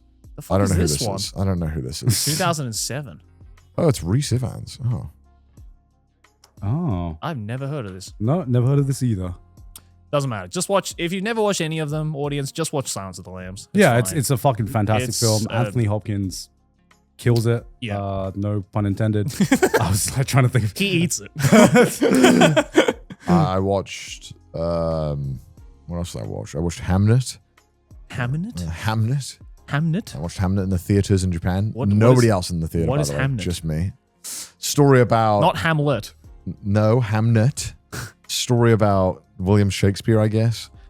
I don't want to say, because I feel like this term is very unhelpful when critiquing movies, but just to kind of set you in the mood, it felt like Oscar bait. Just to like, I don't agree with that term for like the movie, but to help you understand the vibe, you know? Oh, Paul Mescal plays William Shakespeare. Yeah, That's it's so kinda funny. funny because in the movie, they don't say, he doesn't call himself William Shakespeare at all in the movie. Oh, Because that's just like a stage name. Mhm. At one point they say it, and it's like this weird like Avengers scene where it's like he's like calling him like Iron Man. They're like, does William Shakespeare live here? It's really good. I got the, we have the title drop at one point. like I swear I got the same feeling when I watched Oppenheimer when they fucking name dropped Einstein. You know, It's like and his name is Albert Einstein. do you remember the scene where he approaches Einstein and it's just like, you know, in that the comic book scene where it's just like you name drop the character and then there's this like big reveal And then he turns around. and then the pause for like the audience. I swear there was maybe this is the Mandela effect, but I swear the same thing happened in Oppenheimer where Einstein turns around and you just have this moment where it's like, oh, it's Einstein! Oh shit! he looks just like him. And I also watched The Devil Wears Prada too. Holy shit! Oh, how was that? Same here. I've never seen the first. You never seen the first one? Not seen the I first. have seen the first one. Dude, the first, I have. dude, the first movie's great. I had 2 hours to kill in Vietnam, Oh yeah. waiting for my dinner. Wow, okay. Oh, And it was so fucking hot that I was like, everywhere I was gonna like, I already ate lunch, and I was like, well, it's either I start drinking or I go and watch a movie. or both. So I went to go and watch a movie, and this was the only thing that was available at that time, so I Right. watched it. Oh, bro, I did the same in Thailand actually. Yeah. Me and Sydney wanted to try out the VIP treatment in Thailand, and they have like they had like these bed seats that I wanted to try out. And it's like full bed seats. It's like kind of like hospital beds, kind of, where you can recline it. You can go as far down as you want to, but you get like you can buy wine with it. So I was just like, Was it good? oh, it's fucking great. Oh, It was a damn. great date day because basically it's you know that cinema in Kabukicho Tower. Yep. It's kind of like that where you go in and you can go chill out in this kind of like lounge before you can have food, have a few drinks, and then if you buy you can buy a bottle of wine that they serve you wow. in the cinema. Damn. And me and Sydney were like, you know, if we're gonna watch Devil Wears Prada 2, there needs to be wine. Bring the wine out. We got to get the wine out. And it was a great experience drunk. How was the movie though? It was exactly how you think. Did you Meryl enjoy? Streep is an icon as always. Yeah. I mean, I Stanley watched Tucci's the great. first movie and I I really liked it. really enjoyed Devil Wears Prada. The first one? The second one as well. Oh, really? I mean, I had fun. Hell yeah. I had fun. But you've never seen the first one, right? No. You should. In the first 20 minutes of the film, they were like, remember this guy? And I was like, no. Nah. They were like, oh my God, you're back. And I was like, from where? From the first It was a movie. little like derivative of the first. in Yeah, I that mean, it's sense, clearly but- made for the fans, but But I had fun. I had fun Yeah. watching it, and I didn't feel like I wasted my time. And Anne Hathaway is just so beautiful that I don't mind just watching her. Dude. Yeah, I can't believe it's been 20 She's years. so beautiful. she has not aged. It's fucked up, dude. Also, I am just going to say, I think Meryl Streep's fucking hot. Yeah. Meryl Streep is so hot. Meryl Streep is so hot. It was yeah. when we were watching, Sydney just turns to me and she was like, "Damn, Anne Hathaway's." Dude, she's stunning. she's- And I was Yeah. like, honey, am I allowed to say that too? Because you're kind of right. Yeah, it's insane how little both Meryl Streep and Anne Hathaway have aged since the first movie. Mm-hmm. Like, yeah, Meryl Streep looks exactly so the same. good. Yeah, exactly the same. And this is just a guilty pleasure for me. Maybe it's not a guilty pleasure, but I realize why I really like Devil's Wear Prada. It's because Meryl Streep is just fucking tsundere. And the entire time, Anne Hathaway is just looking for her approval. And the one or two scenes when she gets it. Yeah, so satisfying. And it's exactly the same in the second one. Yeah. Right. She goes back to being like, who this bitch? Who this bitch? Yeah. And there's a few scene where it's just like Meryl Streep just has like the son, I'm proud of you moment, you know? and you live for those like 2 fucking scenes of approval. You like white girl. Yeah. I also don't know if I got a bad role. I must have got a bad role, but this cinema was straight cheeks. Really? Oh, really? In Vietnam? Yeah, dude, that popcorn. It was a CGV cinema, so I actually think it's a Korean chain. Okay. But man, that popcorn should have been banned under the Geneva Convention. Shit was like a weapon. I was trying to eat it. Shit was dust and getting stuck in my throat. Awful. But the seats did this weird thing when I sat on them. The back was like springy, so like fully reclined. I will say though, I was okay. It was just me in this theater and maybe about 80 Vietnamese women, and they were fucking loving it. Every joke, fucking killing. They were laughing their asses off at every joke. Oh yeah, dude. This is such an iconic fucking movie as well. Like, how was Vietnam though? It's great. We haven't talked about it. If we haven't talked about it, I'd rather talk about the Devil Wears Prada joke. Yeah, okay. I'm kidding. No, it's great. It's awesome. Also, before we move on, I really want to fucking watch The Sheep Detectives. I heard it's amazing. The what detectives? The Sheep Detectives. I heard it's literally like one of the best films. Sheep Detectives? I know it sounds ridiculous. Okay, I will talk about Vietnam in a second. I just wanted I've heard this is amazing. What? I want to watch it. And it's starring Hugh Jackman. What is I saw it? Bryan Cranston. And Bryan Cranston's in it. Apparently, it's literally amazing. Of course, the Welsh person wants to I watch want to Yeah, I was fuck gonna the sheep. say. I'm like, did you fucking fuck this? I want to fuck the sheep. No, I'm kidding. Oh, Patrick Stewart's in it? Yeah. Holy shit. But you can get him anything, bro. Who's in the Emoji Movie? Okay, don't be so that's impressed by that. Okay, anyway. Okay, so Vietnam. Yeah, we went to Thai. Thai was great. Yeah, we did go to Thailand. We went to Thailand. Yeah, you said we went to Thai. We went to Thai. We went to Thai. We went to Thai. Thai was great. No, well, you know, I've been there like twice. We're kind of Thai. Yeah, I can say we Thai like that. I say Thai. We Thai. We're Thai. You know, Thai's great. Yeah, it was awesome. I just, you know, my stomach was taking a beating. Oh, really? Yeah. In Thailand? Yeah, but you know, I don't know if it's like the Garnt effect, but I will say every meal in Thailand is like an absolute 10 out of 10. 100%. I don't think I have ever had bad food in Thailand. In Vietnam, it was like either a 10 or a 4. It was mostly 10s, but occasionally I'd get stinkers, and I was like, damn, Thailand. Maybe because Garnt took me to the best places. I did take you to all my local And then I places. realized I was like, I need a guy. I need a guy in Vietnam because I'm eating 4s sometimes, and I can't be eating 4s. I need someone. Because I know that I'm going to the wrong places. Right. I need someone from Vietnam to take me to the food spots. Because I know because I had 10s. I know that I could be having a full 10 trip. Was one of the 10s a banh mi? The bombies are all 10s. They're all 10s. They Yeah. are all 10s. They're all 10s. When you went to Vietnam, it was all 10s, right? It was all 10s for me as well. All 10s. I got the Anthony Bourdain approved banh mi place, and it was a 10. Yeah. Ooh. Yeah, banh mi fucking goated, man. Yeah. I fucking love banh mi. Yeah. No, we went to Thailand. That was Went to really Thailand first. Connor rocks up. So he stayed at my house the first day. Connor rocks up and he's like, sorry, I don't really have any plans. I want to know what to do. And I'm like, yeah, I know. You're Connor. Don't worry. And I asked him, it was just like, so what do you want to do? Do you want to hit up the tourist spots? Do you want to hit up the historical places? And he just looks at me in the face and he goes, nah. I didn't want to. And I'm like, all right, I got you, bro. Do you want to hit up all of my local food spots? And he's like, that sounds amazing. Yeah. It was great. Yeah. That first question was unnecessary. Yeah. So I was like, I could have taken him to like some of the cultural places, some of the famous places in Bangkok. Sure.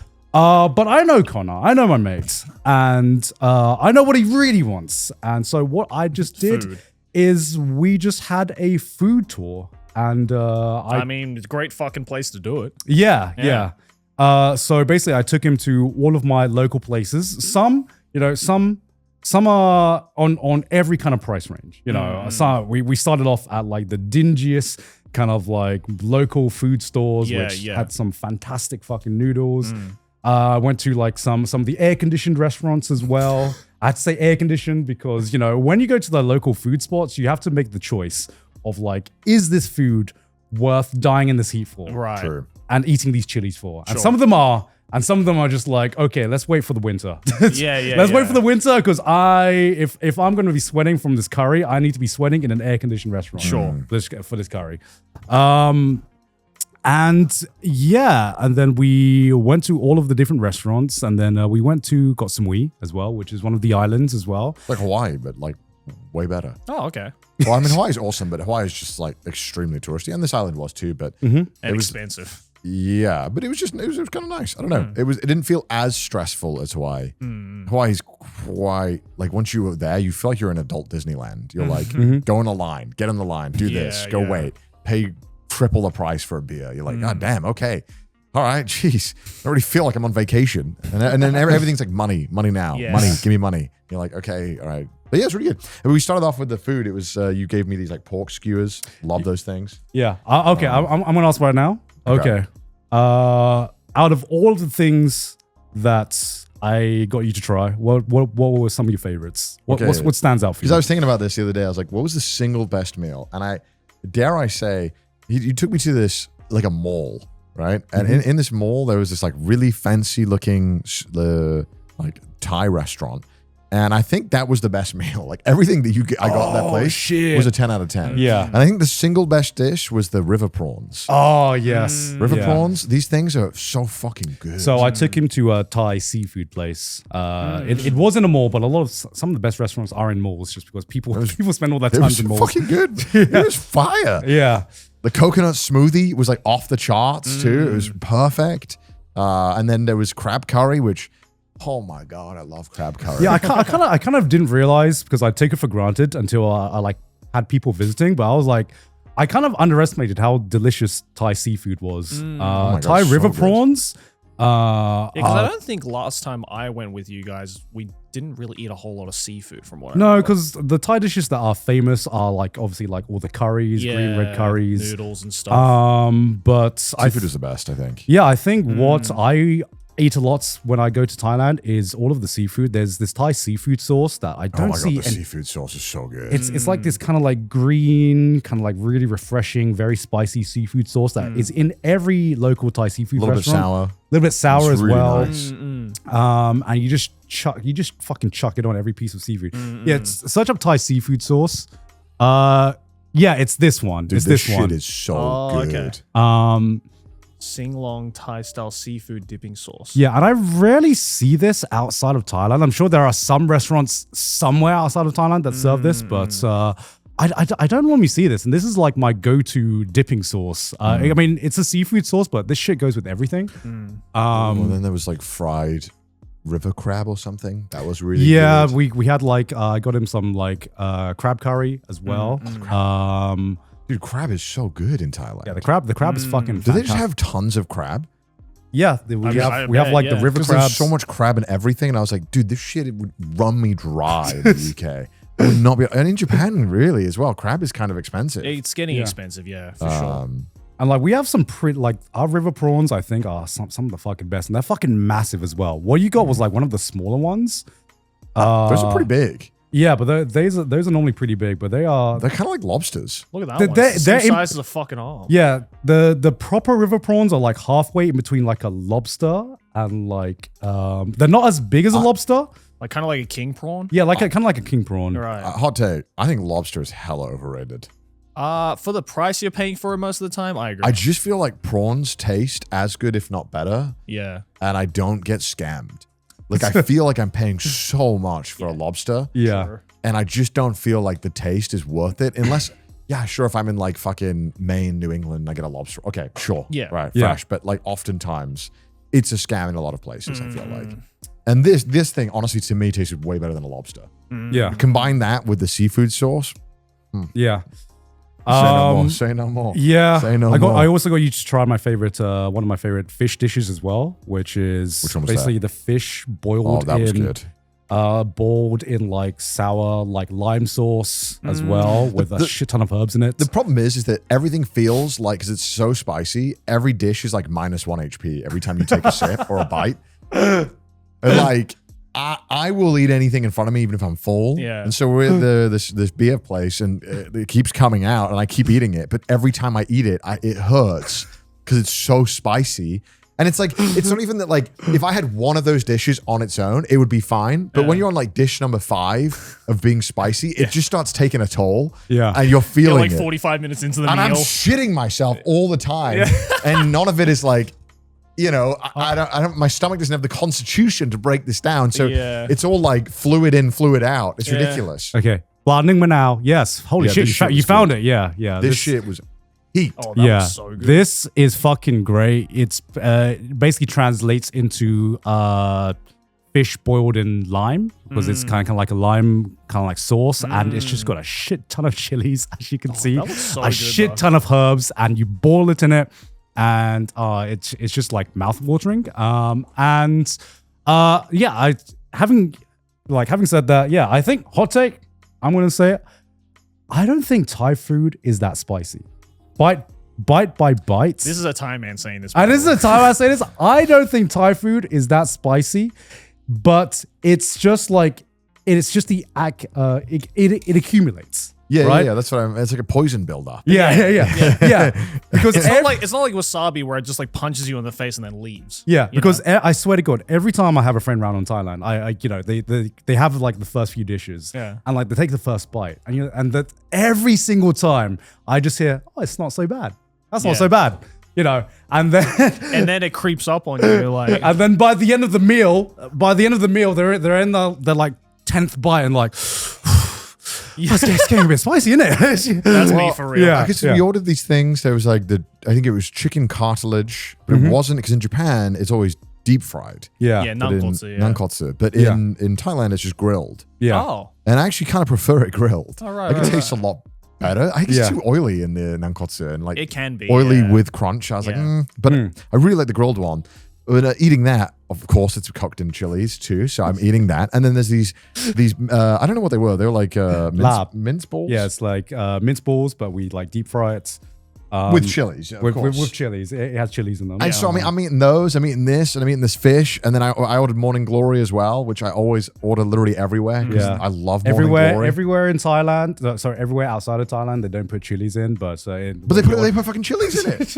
just one or two. Which I don't mind, but it's like every single thing I have. And then I start to feel like stomach pain by like 9 p.m. at night, because I'm like, all I've done is put chilies in my body. And then by 1 a.m. you're pissing out of your ass, right? Yeah. Because it's just like so painful. But it was really good though. But it's worth. Every single meal was a 10 out of 10. I mean, I think the spiciest thing I had you eat was probably the noodles, right? The boat noodles. Yeah, those are really good though. So boat noodles is available. I have seen boat noodles served outside of Thailand a lot of times, but goddamn, do they not see do all justice. these pictures look like ramen? What the fuck is Yeah. this? Do they not do justice to the amount of chilies that is put into it if you just go to a street store? I'm curious now, because going back to you saying that you don't think Thai food is the spiciest, what would you say is a cuisine that is the spiciest for you?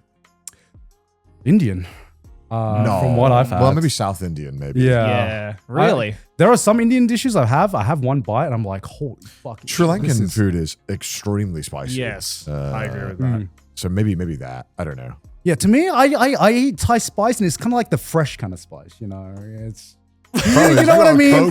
You know what I mean? It's like a refreshing kind of spice. I had these noodles, and they look, by the way, they look nothing like these pictures. They were literally just like noodles with like one little bit of meat. Yeah. Because you said it was meant normally you keep refilling it. Yeah. It's like a really small bowl. So it was 20 bahts per bowl. And I got him the big bowl as well. Normally they're like 15 to 20 baht, which is like half 70 cents. Yeah, like 70 cents, 50, 70 cents per bowl. And you can run through about like 5 or 6 of those bowls. Right. So good. But they are very spicy. It was very spicy. Yeah. I just woke up and I was like, fuck. Wake up, samurai! But yeah, these are one of my favorite noodle dishes. Okay. Local noodle dishes as well. We went to the Koh Samui, and that was really good too. Yeah. But we were in a fancy resort. Yeah. Which is really nice. Which was what I wanted. I wanted to go to like an island and just sit there. But then obviously you're getting like resort food. Yeah. And then we're being charged basically US prices. Out the arse, Yeah, because all the things are like, they're resorts. Yeah, I mean, kind of wanted to just chill out and just, chill out on a nice resort. So Koh Samui is like the best place for that, I think. But it is also the most expensive place in Thailand. Oh, dude, yeah. I didn't know how much the room was when I booked it. It was in Thai money. And I was like, no, okay, sure. And then when I got there, I was like, oh. Yeah. Oh. Yes. Oh, that's a lot. But we went we ate at like a restaurant there, and that was really I say really pricey. It was just like being in, I guess, LA. I mean, I mean, we paid like resort prices for these ones. You can get like more local prices, but it's like Boracay equivalent in the Philippines. It's just become like such a tourist spot that they realize that you can pay. But I also understand why, because it's pretty fucking beautiful. Dude, it looks fucking sick in these pictures. It's like awesome. Yeah. Look at that water, bro. Damn. Yeah. It was not busy at all. It was not busy? Nobody wants to be there in summer. Oh, yeah. So it was awesome. Like we went to like the pool at the hotel. It was awesome. You didn't go on the beach? No. Oh my God, dude. We went to the beach, and I was like walking in, and then they had like paddle boards and stuff. And I was like, hey, can I paddleboard? He's like, nah, you shouldn't right now. I was like, why not? He's like, tide's too low. Right. I was like, well, I'll just go out further. And so I started walking. And then remember, we were walking for like 5 minutes out to the ocean. It wasn't getting any deeper. And it was still up to my ankles. And I was like, what the fuck is this? That happened to me in Boracay as well.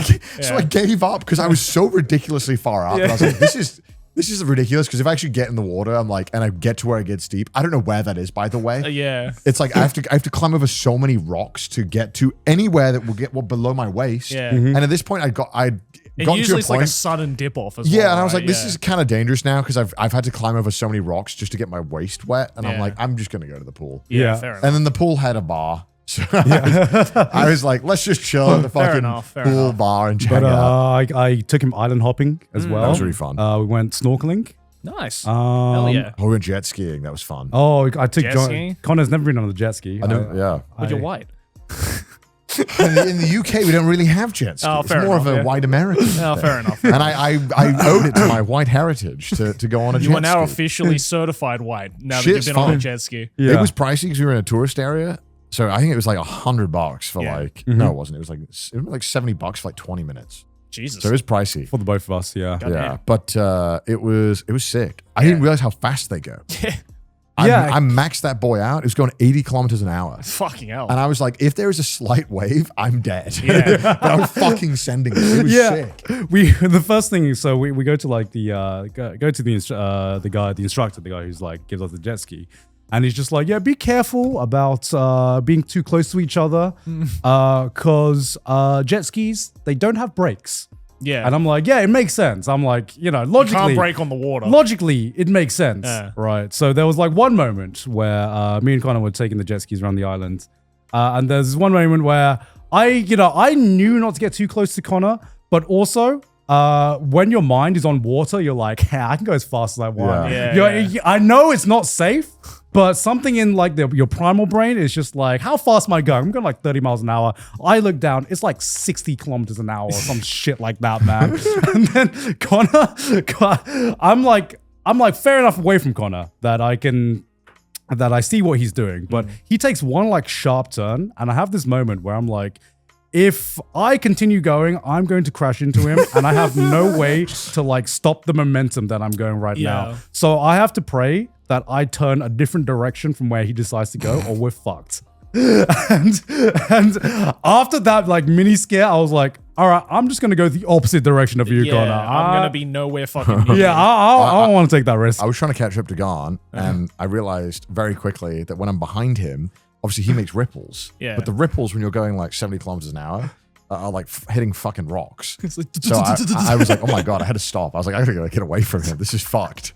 I'm actually gonna die. So Yeah. it was really fun there. It was awesome. Hell yeah, dude. And I got to tell the story. Okay. One night, in my room, because I booked this ridiculous room, I had like a really cool table outside, and in the hotel they were like, "Hey, if you want, we can do a barbecue in your room." Okay. God. Inside the room. Well, they do it outside. Oh, They'll right. cook you in On your the room. balcony. Right. And I was right, like, right. that's a fucking vibe. Yeah. That sounds awesome. I Hell would yeah. love that. Yeah. So we were sitting outside eating, and within about like 30 minutes, we were getting absolutely fucking killed by flies. So we were like, maybe we need to do something else. Yeah. So then we sat inside, and then we'd come out, and we could like get the food. We were like, please. Yeah. I'm like, I'm so sorry. So we're chilling, and I guess when I called them up, okay, I should tell us in a different order. We started eating, and we got our starters, and right away I was like, damn, this is like pretty fucking generous. There's a lot of food in the starters. Like, there was like, they'd give 2 of everything for us, and each of it was like quite a lot. And I was like, okay. So I was like, fuck it, well, I got to eat everything. So I ate everything in the starters, and He went for all the bread. All just immediately, just like they gave us a bunch of bread right away, and I was Okay. like, I gotta eat it all. So Yeah. I ate it all, and then the next course came out, and it was like pretty a lot of food. And then they were like, oh, the next starter's coming out. I'm like, I'm getting full. The next starter, and I asked like, how many mains are there? He's like, oh, it's like 5. I was like, what? Holy fuck. How much amount of food did you eat? So then we got our like next course, which was like, I forgot what it was. It was like maybe it was like seafood. there's a bunch of seafood. It was a ton of seafood, like 2 whole squids, Yeah. like 8 river prawns. Yep. And then it was like literally a whole chicken. Then it was like They served us the entire seafood market. It's like they went to the market and they looked at one of the stalls. And they were like, all right, everything on that stall. and then they would bring a big bowl of salad, and I was like, oh no. And then they would bring more food. And I was like, I was just curious, how many courses are left? They were like 3. And we were like barely made a dent on all the food we had. Right. Yeah. And I was like, are you sure I ordered the right thing? Because I told them, I was like, hey, we have like 3 people. I need enough food for 3. They're like, yeah, this is the right amount. Yeah. Like this is what we would charge for 3 people. And so I felt scammed because it was way too much. It was like absolutely over what you would give that amount of people. Yeah. And I was like, you are setting me up to fail because I'm a fat ass and I cannot eat all this. This is bullshit. They're limit testing you, bro. It's like the one time in a resort where I was like, whoa, this is too much. And we're eating this food and we're eating like the squid, and Garnt runs out of the seafood sauce, the Thai one. Yeah. And Garnt goes, sorry, I hate to ask, is that like, do you have any more of the seafood sauce? Yeah. And they're like, oh, okay, we'll ask. I assume. And I was like, God, I have some right here. After he'd already asked. You go ahead, God. Go ahead, God. So I assumed, right? I assumed that the chef is right there. You know, they probably have like a bunch of seafood sauce there. I love the seafood sauce. Yeah. So I was like, just casually, just like, oh, can I just have some more, please? You know, maybe got more. Maybe you brought more with you. Sure. So I was like, I didn't think much of it. Connor, obviously, I didn't. He had some spare. He was like, take some of mine, and that was more than enough for what I was looking for. I didn't know that they didn't have any left, right? And so they sent. I felt so bad about this. They sent the poor guy who was like serving us. He had to. The reception was far away enough because the resort. This was the kind of resorts where we had like a bunch of huts by the beach. Right. But the reception was all the way on the other side. Sure. Right. So it was one of those places where you had to take where you either had to Like a walk golf caddy or like something? a golf Yeah. caddy all the way to the other side just to go to the reception because the accommodation was in a different area.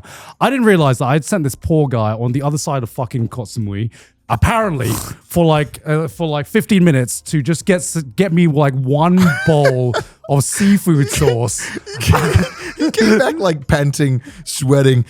So I brought you the seafood sauce. I'm so sorry. I was late. It's ridiculous. And he comes back, and this was the time when me and Connor were just fucking dying of like fullness. He comes back and he goes, "Sir, I've brought you your seafood sauce," and I'm just like, "I'm so sorry. I didn't realize. I thought this was like 5 courses ago, Brad." Yeah, we finished our meal 20 minutes ago. Yes.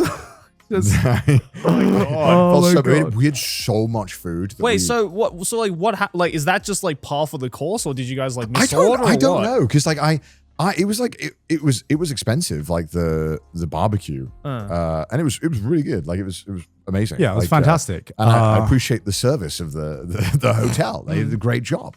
Yeah. But they scammed me. They told me that would be enough. Like that was the amount for the 3 people. All right. So it's a fucking lie. I mean, one thing about Southeast Asia is that you're never going to go.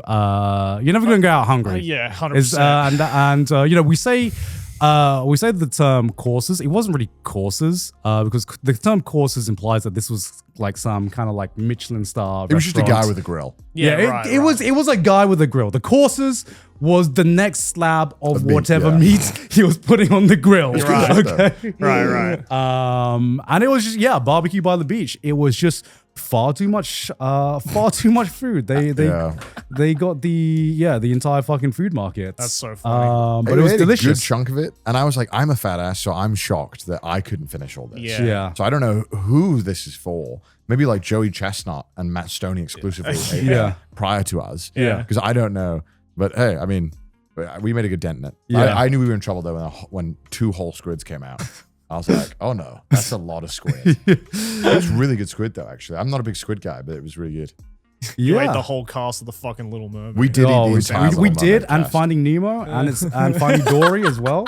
It was multiple Pixar films all in one. Oh yeah, and a whole fish came out too. I And a forgot that. whole fish came out. Oh my Jesus god. Christ. A whole sea bass came out. So- Fucking hell. Could you imagine you've had like so much fish and they bring out a whole chicken for 3 people? Oh, they did bring out a whole chicken A as whole well. chicken, When that chicken came They out, that was said like a horror movie. that was enough for 3 people. They brought out a whole chicken after the seafood course, and this A whole chicken, and we're Joey. staring at this chicken. And it's not a chicken piece. It's just a chicken. A full chicken. A full chicken. A then- whole chicken. When I told them, I was like, I might not be able to finish this. They were shocked. I was like, you don't have the right to be shocked. They What have you looked at us. served to me? They looked at us. They dead ass looked at us in the eye, and I'm like, "You can't finish this chicken." And Connor's like, "No," and I'm like, so we got steak coming as well. I was dying. I Like, literally. what do you mean you can't finish these 12,000 I calories? genuinely ate half a chicken. I felt disgusted. Like, and this is on top of eating like 8 I think I had like 4 monstrous prawns. Garnt's ulting, eating a whole squid. Yeah. Like we're all like, and Yeah. I fucking blew my load on the starters. And we're in that fucking we're in that fucking bronze lobby where we're fucking trying to carry Sydney with us. Oh, dude, Sydney was not helping at all. Sydney was done after starters. By I the was way. actually annoyed at Sydney. I was like, There's like Sydney, 2 prawns and it's like, I've done my job. Sydney had like 4 olives and was out. I was like, Sydney, look at what's in front of us. I would normally be okay with you stepping out because I'll step in, but I need the whole team so here right now, Sydney. Yeah, I think I was like, I know where this is going. It was the bread. It was the bread. The bread was delicious, but It was bait. you I ulted you ate so my early. bread. You ate Sydney's bread, and then the prawns came out, and then the crabs came out, and then the squid came out, and then the chicken came out, and then the salad came out, and then that was 2 done by the chicken. salads. 2 salads. 2 2 salads. salads. And then 2 desserts. 2 desserts. I was my this- God. So if you want to be morbidly obese, I recommend the barbecue there. Okay. Please. All right, just if you want to be morbidly obese, go to Southeast Asia. Yeah, just in general. Because I realized this taking Connor around. And you know how in England or maybe Australia, actually you have more to do in Australia. But in England, if you don't drink, you lose like half of the things that people would do in England, right? I mean, same thing in Australia for the most part. It's like, what'd you do for fun in Australia? You fucking go to the pub, get a pint, Yeah. right? I realized it's exactly the same in Southeast Asia, except it's with food, Yes. right? Honda. It's like the spots that I take Connor to is you go. I realize why people go to tourist spots, right, and why people hang out in tourist spots. People go to tourist spots so that they don't have to eat. as like an in between from their meals. That's not the main thing to do. It's to walk off all the food. Yes. I think a lot of people, they do the one touristy thing to warrant the drinking. But in Southeast Asia, it's so that you have some time to not eat and burn off the calories that you are about to consume. That's why I'm so glad, like, when I went to Malaysia, we did so much fucking, like, just sightseeing and shit. Because even with all the sightseeing I did, I still ate, like, 5 meals a day. And packing away, like, 3,000 calories like it was nothing. Yeah, I mean, I work out more on vacation than I do any other time because I just need to kill time between lunch and breakfast. So and then I'm like in there for like 3 hours, just like because I love it. It's awesome. There's no pressure. See, that's my working out. My working out is just like walking around. I stayed in like this resort in Vietnam as well. Yeah, how's Vietnam? Because after that, Where'd you go in Vietnam? Hanoi? Ho Chi Minh. Oh, Ho Chi Minh. So I stayed like really far out. It was like upriver. I stayed in this like jungle place. It was really like cool, like looking. Like it was literally in a jungle. Oh, sick. And there was no AC. Yep. So I booked like I was like, fuck it, I'll do an all-inclusive. Because sometimes I get scared about doing an all-inclusive because I'm like, what if the restaurant's mid?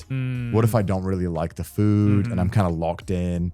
And then, you know, because when we stayed in Koh Samui, we didn't have anything included. And then you feel bad because like everything is like extra. Yeah. And you're like, oh, I'm getting scammed. Yeah. But then it's almost worse because every single time I stayed at a resort, someone needs to tell me where to go on good resorts. They always like hoe you.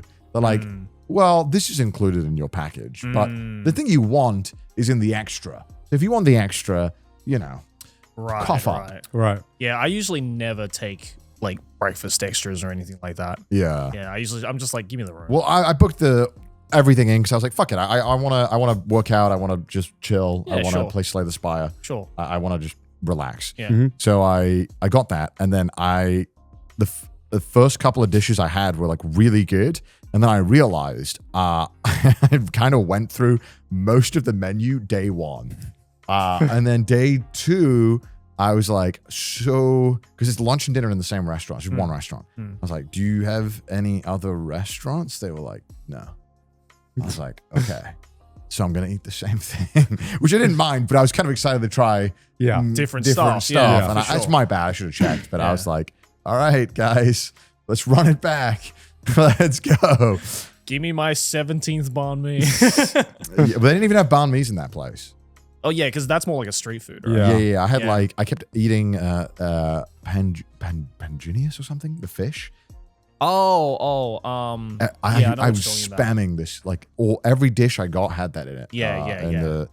Everything was really good though. Everything I had was really, really good. It was nice, but I was getting fucking murdered by bugs because the restaurant was like it's in like a jungle hut. Yeah, right. So there's no windows or no walls or anything. So you're just eating with like a fan, and it's fine. But the fucking flies. That's peak Southeast Asia. Just eating with the fan. It was sick. I mean, I liked it, and it was great. And like I was drinking my Saigon special beer. Yeah, it was great, and the food was awesome. But like after about 2 hours of sitting there, I was like, I gotta leave. Like I need to go back to my room where there's AC. Like I was like, it's like a build up. Yeah, I'm like getting to the point now where I'm like, the beer isn't helping anymore. Yeah. I need to leave. I got like fucked by bugs. I got absolutely chewed. Like all the mozzies and shit. Fucking loads of them. Oh damn. Chewing me out. It looks a bit better now, but I was getting fucked by them. And I was like, damn, is this the Southeast Asia experience? Yes. Yep. 100%. That is the Southeast Asia experience. But it's really cool though. And one night, because it was next to like a river as well, like one night, a bunch of like lanterns were in the river.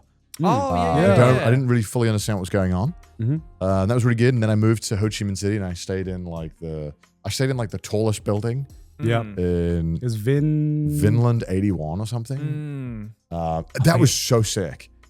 It towers over the entire city, and it is so cool being in there.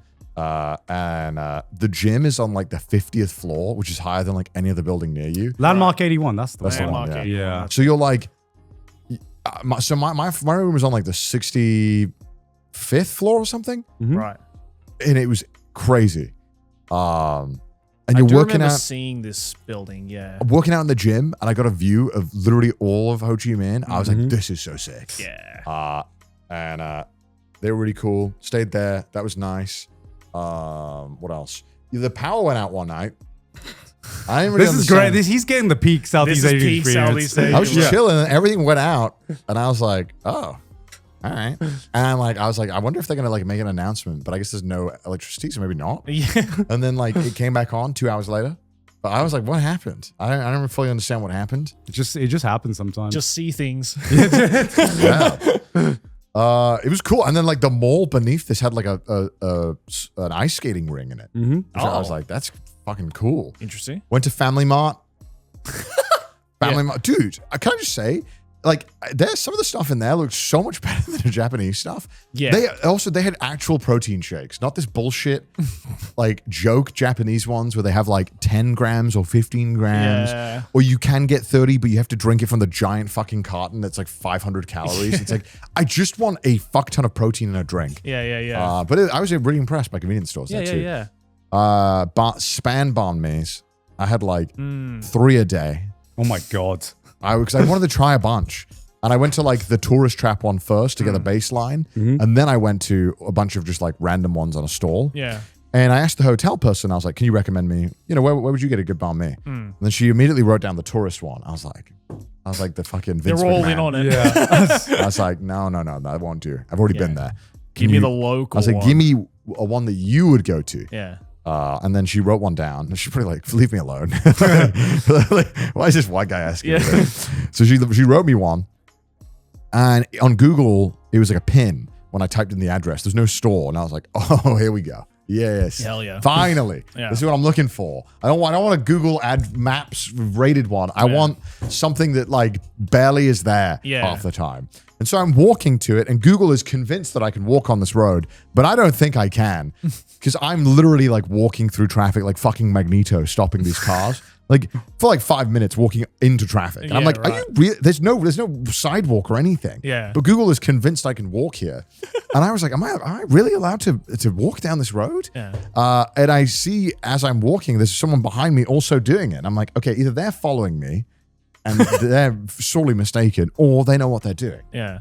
Anyway, I just toughed it out and I was like, I'll be fine. Yeah. Dripping in fucking sweats. It's like 35 degrees. Yeah. Finally get to this banh mi place, and it's literally just a cart in the side of like Those are the best. this, like random. Yeah, that's the real place. Every picture was sun bleached to shit on this cart. Oh, yeah. I was like, I'm home. Like I couldn't even make out. Barely make out anything. Yeah. And I knew I was in for a treat when there was like 3 things that were listed, and I was like, okay, they specialize. Yeah. I'm in. And the banh mi had like, it was like 15,000 dong to 25,000 dong. And I was like, what does it even mean? How could it vary? Or is it the Depends whim, on how I feel is that it day. a whim of you? Like, I love this. I'm already so down for this. That we've got like a Burger King, like kind of like racial profiling price menu. Like they just vibe it. It's like, oh, well, I'll do 17. Yeah, you bet. I got the fucking high end.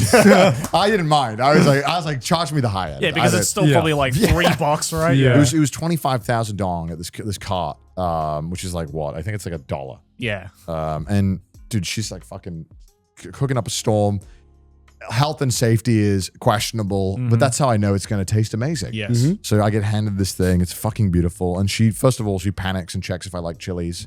And I'm like, all good. And then I'm about to eat it, standing, because I don't know where the fuck to go eat this. Because it's like, and then she's like, no.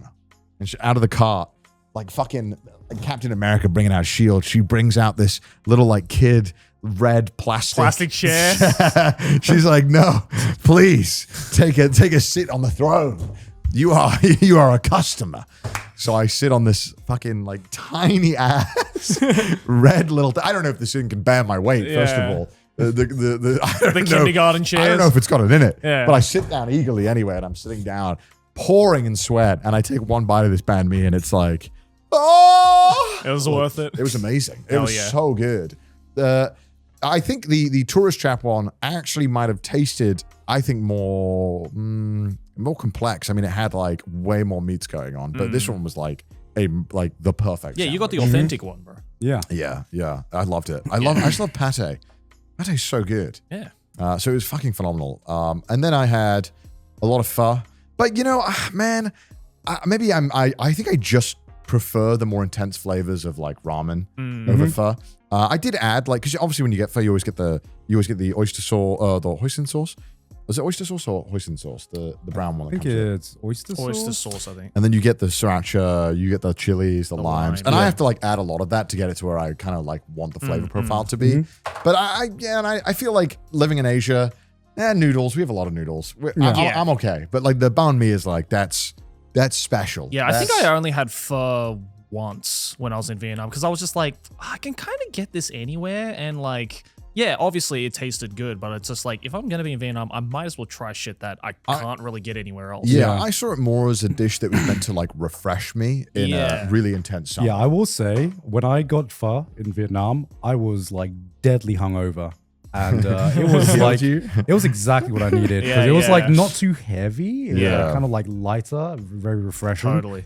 Okay. I went to the War Museum as well. Oh, you did? Did you go there? I did go there. In Ho Chi Minh? Yeah. I couldn't believe that they had all this merchandise lying around. They had tanks and planes. Yeah. And I was like, there's no way that they like just had these lying around. But it turns out I Googled it because I was curious how the fuck they had these American planes. Yeah. And I assumed maybe like when, obviously when they left, they just left things. Yeah, yeah. It was apparently, I guess the planes and stuff that they'd given to the South Vietnam, they had just like put American decals. Oh, really? So they were actually American planes. Oh, cool.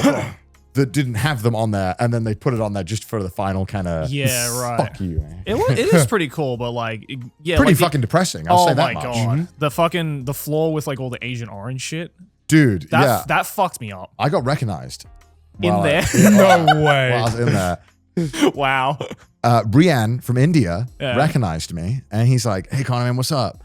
I was like, "Yo, dude." He's like, "I didn't expect to meet you here." I was like, "Yeah, I didn't expect you to recognize the Agent Orange display." Yeah. I say there's like multiple deformed children behind some of the most horrifying imagery on the walls. And we're chatting. He's really nice, and he's like, "Hey, do you want to get a pic?" I was like, "Yeah, maybe we should do it outside." Step outside.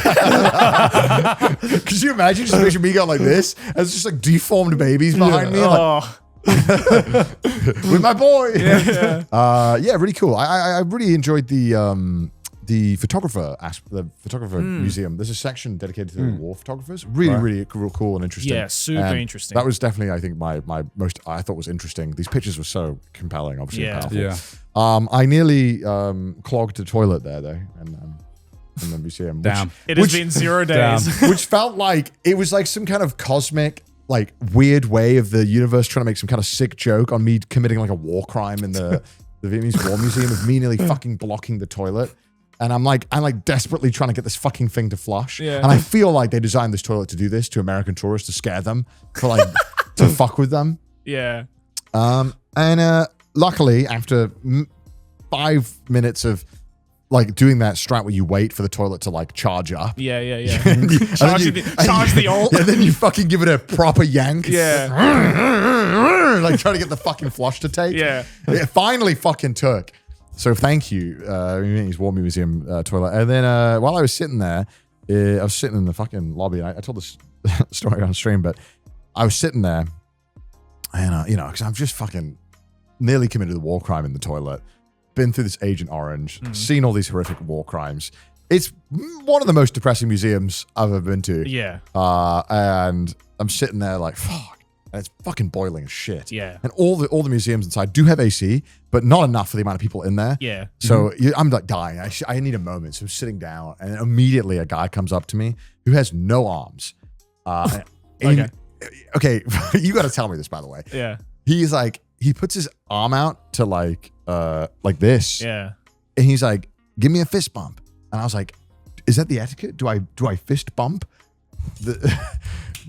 What is the etiquette? It's like, where is your fist? I was like, I can't go like elbow. That's insulting. Mommy! Like that's too far. But I guess I awkwardly fist bumped him because that's what he told me to do. Yeah. And I was like, sure. I didn't want to offend. That thing sounds like a skit. It sounds like a skit. It really does. It's gonna get worse. So I'm sitting there, and he's like, yeah. He's like, where are you from, man? I was like, oh, I'm from the UK. He's like, oh, UK. What did you think of the museum? I was like, oh, it was really interesting. Yeah. And I had no idea who this guy was. Was this like a Vietnamese guy or? Vietnamese guy. Right. I had no idea who he was. And I'm sitting there, and he's like, yeah, so, and he shows his legs. he doesn't have any legs. Oh. He prosthetics. Right. And he's like, yeah, I just, if you could just do me a favor, I'd really appreciate some money. And I was like, oh, I mean, okay, sure. Like, whatever, Right. whatever. I'll give you some money. And he's like, okay, but you got to take these books. And I was like, okay. So he whips out his like satchel and he gets these books out. Fair play. I didn't even fucking see how he did this. He did it so quick. It was impressive. Yeah, I was about to ask how the fuck did he He open whipped that? out a satchel, Yeah. pulled 2 books out, pulled out a little bag With what? with his arms. It was actually really fucking impressive. I'm trying to imagine. I'm trying to imagine the logistics of that. No, Like, how- he was good with it. He was quick with it. Damn. And I was like All kind of right. impressed.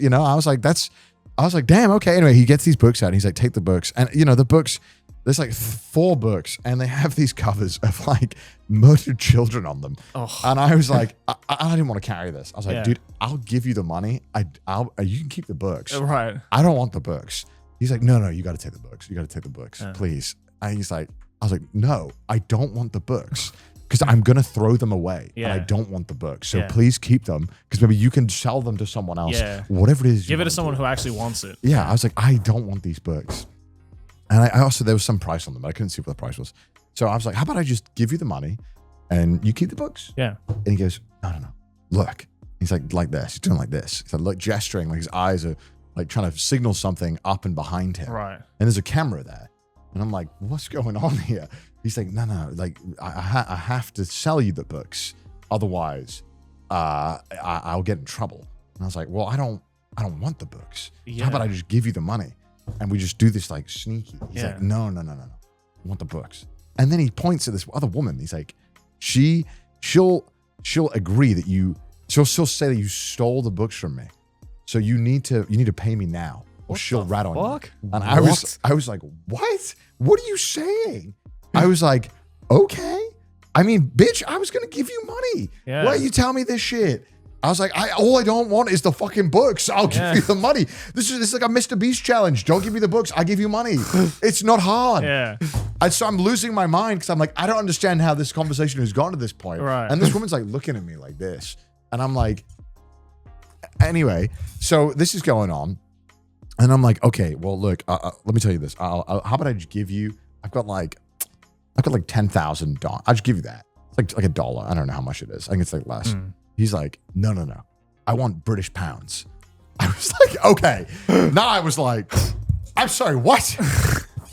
You want British pounds? Now your the Vietnamese dong is not good enough for you. He's like, now you see you the want exchange rate? pounds. And I was like, well, actually, I live in Japan, so I don't have British pounds on me. He's like, I'll take yen. I'll take yen. I was like, okay, this is ridiculous. Yeah. I don't have the yen on me. Yeah. I'm not giving you yen. What the fuck are you talking about? What are you gonna do with yen? Are you going to fucking Japan? What are you talking about? You want yen? No, I don't have yen. Take the fucking Vietnamese dong. And I'm looking at this girl and she's like still looking at this whole interaction going on. And I'm like, and I see that like she's got like something over here. I'm like, do you have the books? And she looks at me, she goes, yeah, I've been trying to give them back. So she got scammed and she was an Aussie. And she's like, yeah, I really didn't feel good about it. She's like, I don't want the books. And I was like, dude, what the hell is this? Jesus Christ. And I was like, well, guys, I hate to be a bother. I'm going to leave now because I don't like what's happening here. Yeah. Red This flag. is weird. I was going to give you the money, like, no worries.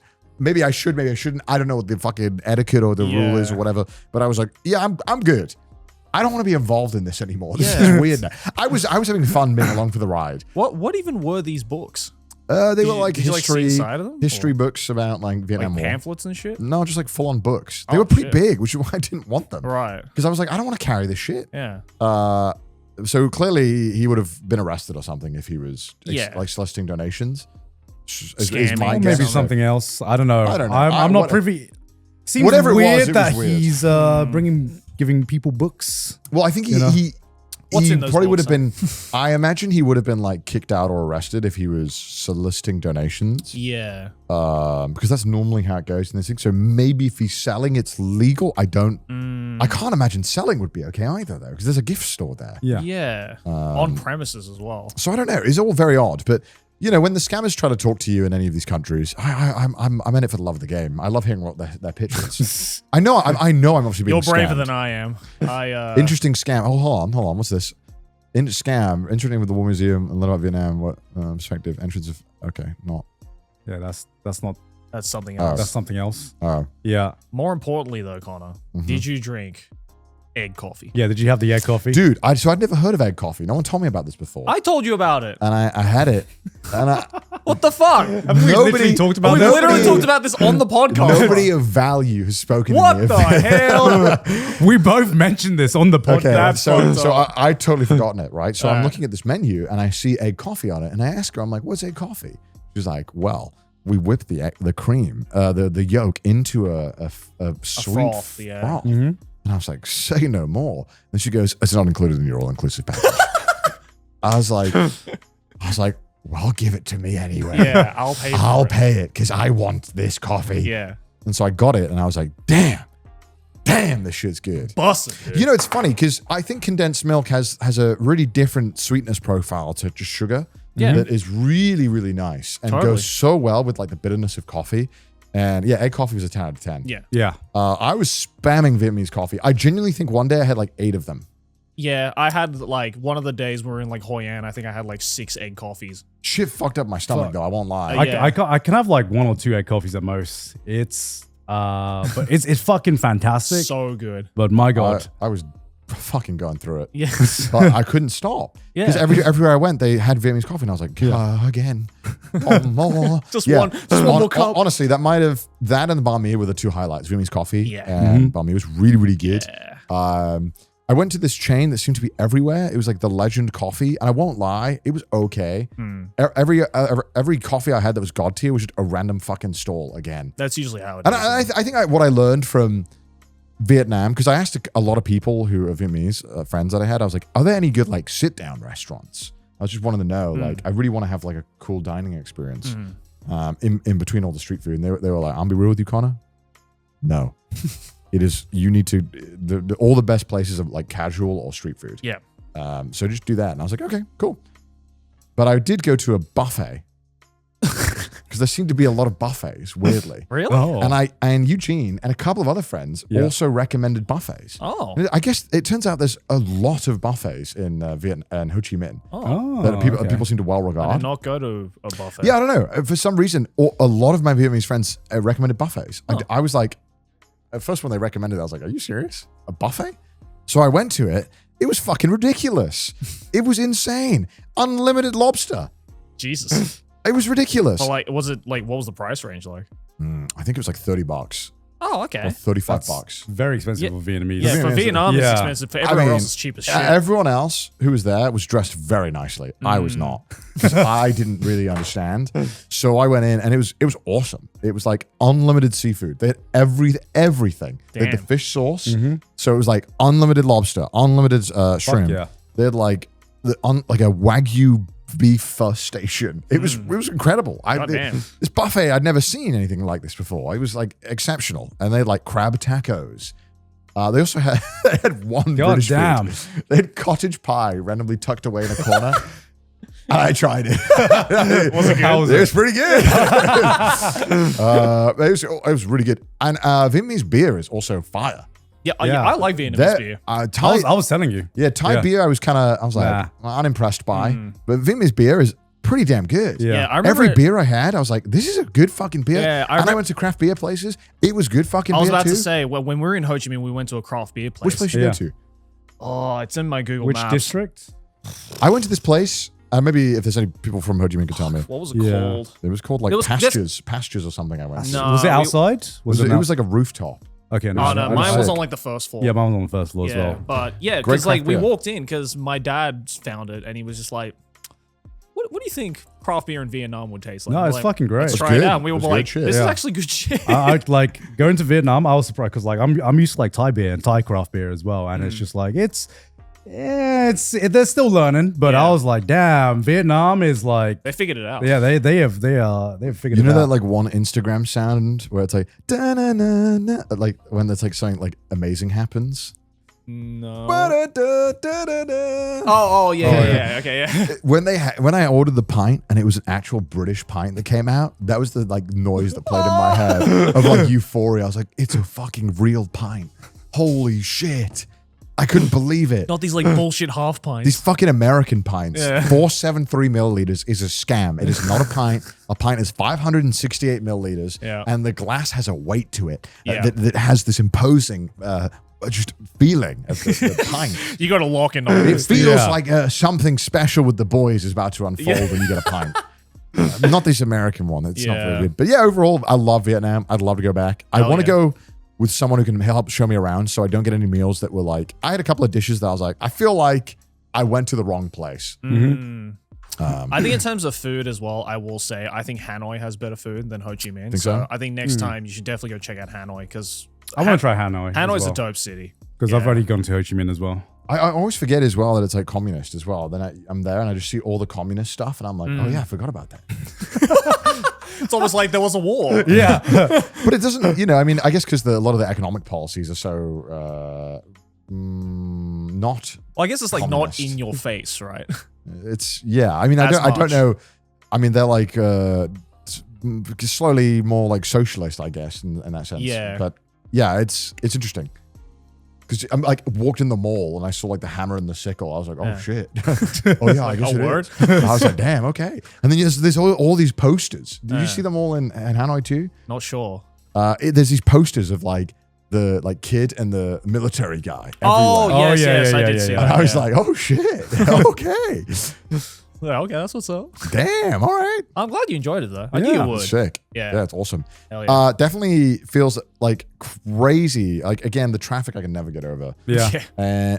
Thailand feels horrifically unsafe Mm-hmm. because no one's wearing helmets. Yeah. At least in Vietnam, they wear Everyone wears helmets. helmets in Vietnam. Yeah. I was like, that's, there's a lot of unsafe things happening on those roads in Vietnam, but at least they're wearing helmets. True. And I feel like, why not? What's the problem with wearing a helmet? It's easy. It covers your head. Mhm. But it was crazy. What's nuts is that it seems like the cars just do what they want and all the bikes have to like flow around it. Yeah. It's like watching like if I put like ice cubes in this glass and they're the car Yeah. and then I pour the And then you water, pour in, water in. and that's the bikes in Vietnam. Yeah, legit. They just take up all the room that is available. Hanoi is even worse when it comes to bikes. Like it's Really? it is like there were some streets in Hanoi where like you could hear like you'd be waiting at the traffic stop or whatever, and you can just hear this fucking tsunami of bikes just rocking up. And there's probably like one, maybe two lanes that are like actually written down. At least like 5-6 scooters in each lane, just like fucking shoulder to shoulder like this. It was like fucking waiting for like a Mario Kart race to start. Damn. I fucking Those love the bike culture in Vietnam. That's what actually convinced me to get one. Next time I wanna rent a scooter. Same. Yeah. My mom didn't let me. I want to When do we were it in so Vietnam, bad. she was like, "No, you're gonna get hurt." Vietnam special boys. I think I could special. become Vietnamese. Word. I think I could fit in. Yeah. I think I Yeah. can fit it. The only thing I'd struggle with is I think I'd have to slim down because I'm too fat for the heat right now. Yeah. How did you handle the heat? Oh, not well at all. Yeah. I was struggling. I think the strat is to wear like cover your entire body. I think I was rocking shorts and t-shirt, but I think it was not the play because I had to wear so much sunscreen. Yeah, the and sun also is the heat, brutal. the sun on your skin, I actually think is worse than just wrapping in layers. Yeah. Yeah. It feels like you're burning. So I think I would just wear like, I wish I did something differently. I was. Next time. Next time. I am never going to Vietnam in May ever again. I mean, dude, we went in July and it was even worse. July's not bad. I mean, it it was like 35, 40 degrees. You said April's the worst in April's the Southeast worst in Thailand. It was fucked though. I didn't like it. It was like the beginning of rain. It's not exactly rainy season, but it's the beginning of rainy season. So there are like cool moments in there. But best time to go is, at least in Thailand, is November to February. is the Yeah, coolest times. right. Everyone was super friendly though. Yeah. Everyone I spoke to was so nice, and people were really patient. Even though obviously I don't speak Vietnamese or Thai, but everyone was really really nice. That's Sea Gang, bro. Yeah, Gang everyone- are they're always so the chill. nicest people. Everyone is so fucking chill and so cool. So yeah, Yeah, people just chill there. highly recommend going. Yeah. Hell yeah. But hey, that was it for this mini anime club, as well as, you know, catching you guys up to what we've been up to. But let me know in the comments below, how has your week been? Hey, look at all these patrons though. I bet you guys had a wonderful weekend. And if you do join us over on the Patreon, then right after this, you can go watch Patreon weekly exclusive content. We have a brand new one that you guys can go check out right after this. So Mudan, play a clip of that.